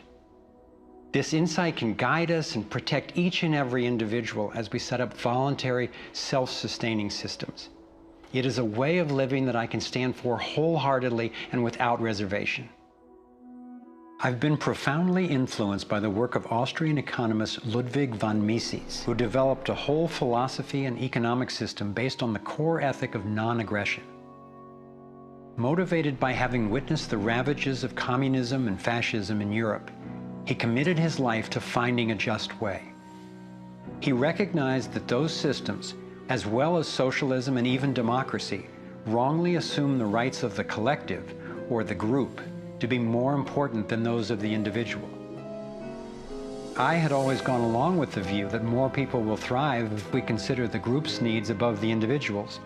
But when I took a closer look, I found it doesn't really work that way. In the name of what's best for the group, governments have been responsible for most of the war, death, and destruction on the planet. More than 200 million individuals were killed in the 20th century alone. So how would applying the principle of non-violation change this dynamic?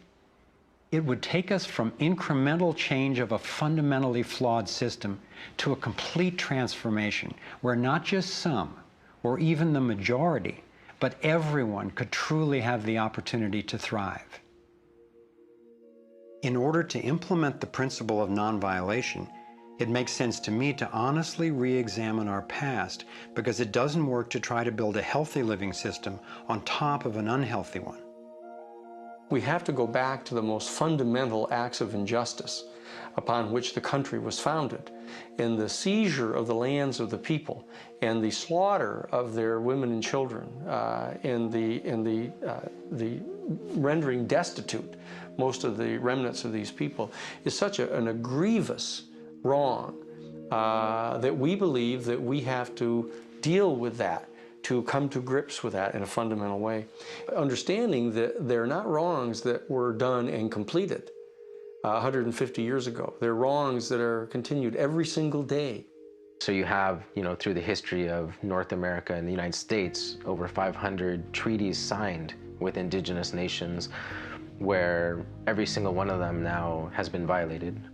You have, in fact, a tremendous amount of wealth having been generated from indigenous people's lands and resources, and billions of dollars every year still being generated by corporations and European nations based on the continued exploitation of indigenous people's lands and resources. If we didn't have large corporations, if we didn't have Western governments defining how you and I were to relate to each other, living here in North America now together, how would we relate to one another?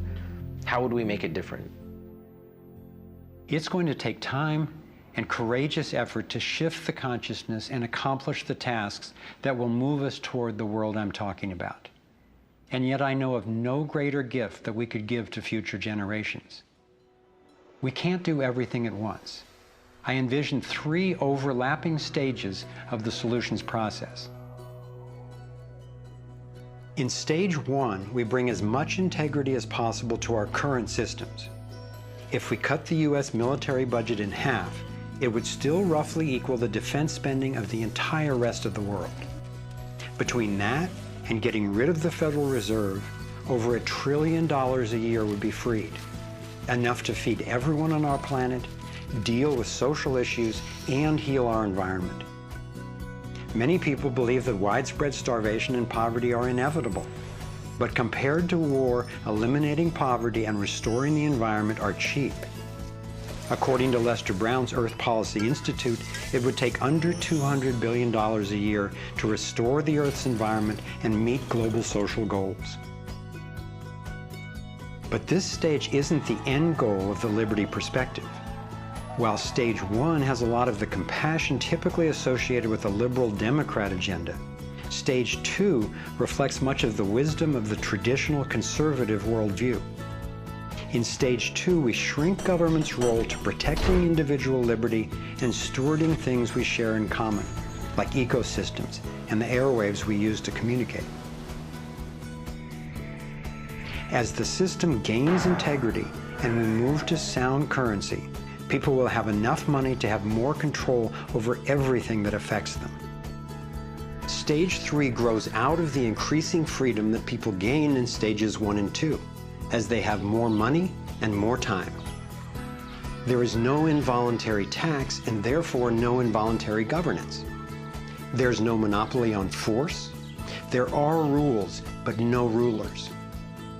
Rigorously protecting individual rights turns out to be key for honoring our interdependence. We can be distinct and unified at the same time. As utopian as this can sound at first, I've been thrilled to see how much practical thinking has been done to deal with tough issues like healthcare, crime, and education. These 3 stages validate the best of both the liberal and conservative perspectives that have divided us for so long, and then reconcile them at a new level, around non-violation, a core ethic we all share. Stage 3 honors human incentive and finally includes the rights of not just many, not just most, but everyone. The torus provides a template for a society based on integrity and wholeness. It conserves what's working. It has built-in feedback so it can self-correct and innovate to maintain balance. We can apply these and other features of the torus dynamic to our human social systems. I truly believe that aligning consciously with the fundamental life energy pattern at every level, physical, emotional, mental, interpersonal, and environmental, is ultimately the art, the science, and the celebration of love. And that's what we're here to learn. The fundamental insight of our interconnectedness changed the way I approach everything. In my own life, I found a practical expression of this philosophy in the modern, nonviolent martial art of Aikido. It offers powerful guidance on how to respond effectively and non-aggressively to the global domination agenda. Morihei Ueshiba, its founder, taught that to practice Aikido, one must mimic the movements of atoms and galaxies. Just as free energy technology blends with the toroidal pattern to access unlimited power, Aikido, the way of harmony, blends with the energy of an attacker, redirecting it to peaceful resolution.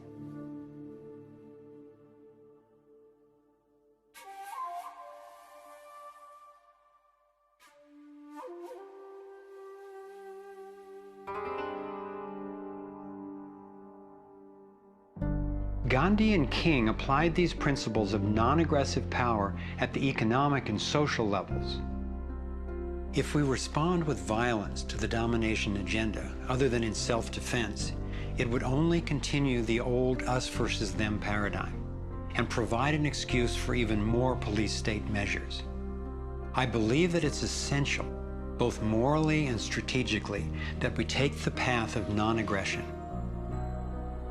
There is another aspect of the torus that has profound implications for how we can respond to the challenges before us. It is the absolute stillness, the 0 point, that lies at the center of each toroidal system.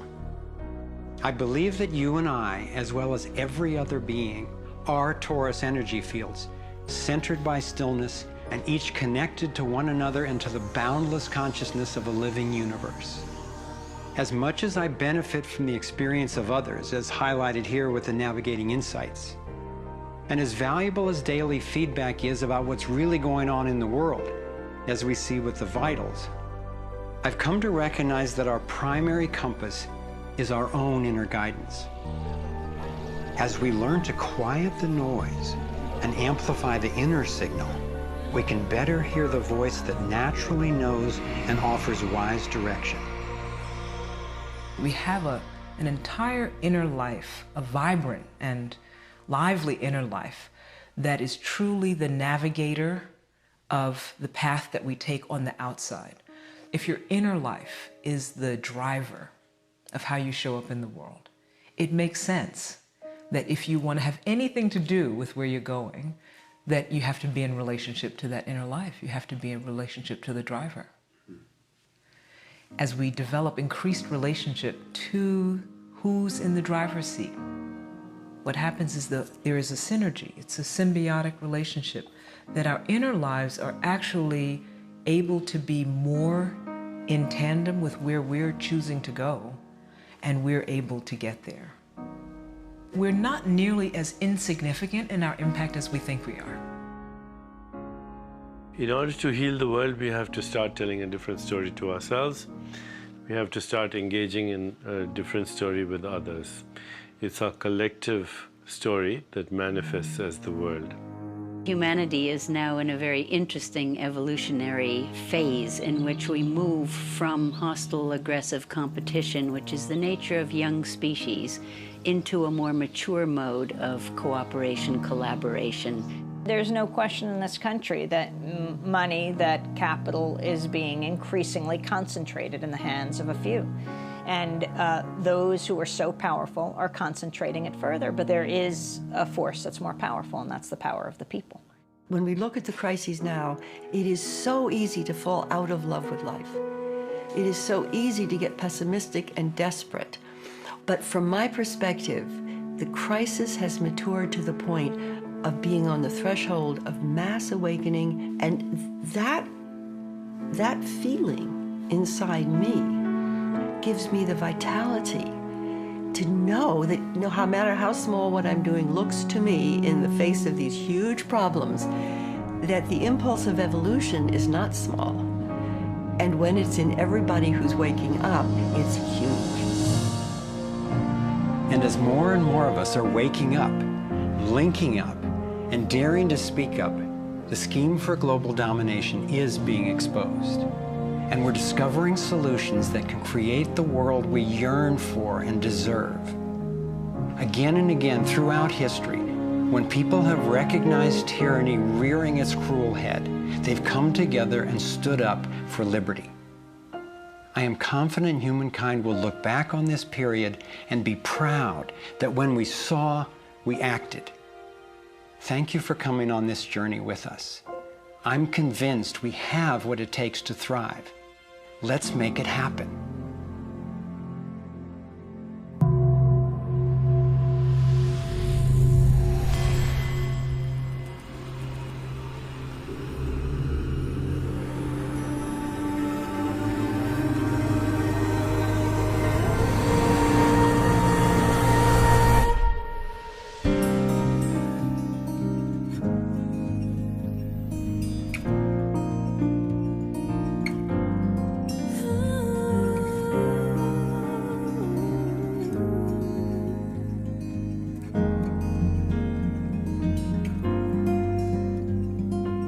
Cycles repeating, the earth is speaking, saying time has come.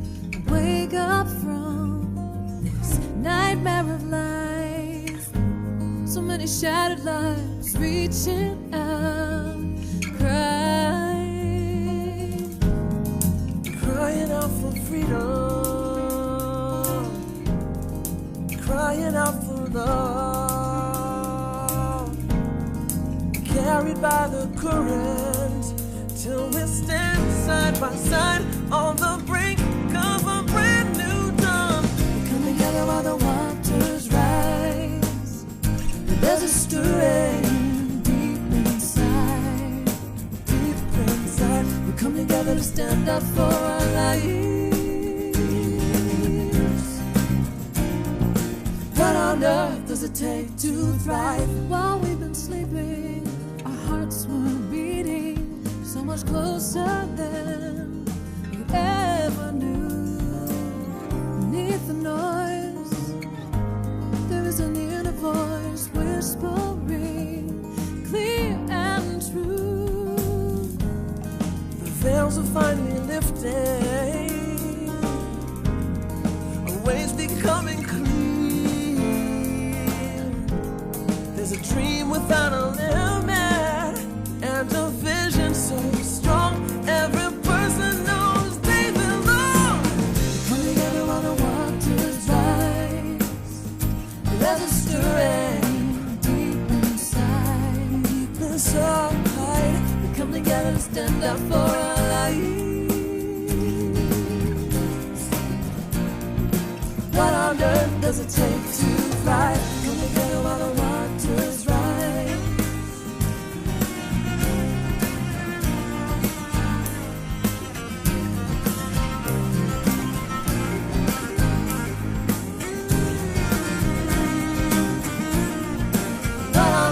Does it take to thrive out in the open? Thrive healing what's broken. Every heart, every life, living our place in it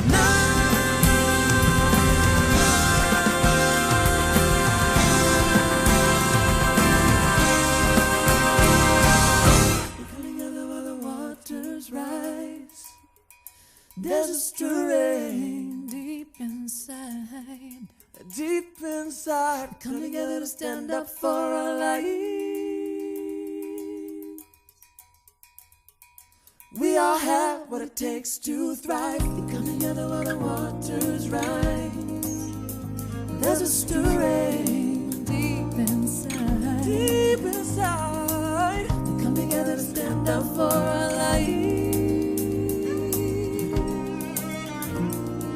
We all have what it takes to thrive. We come together while the waters rise. There's a stirring deep inside. Deep inside. We come together to stand up for our lives.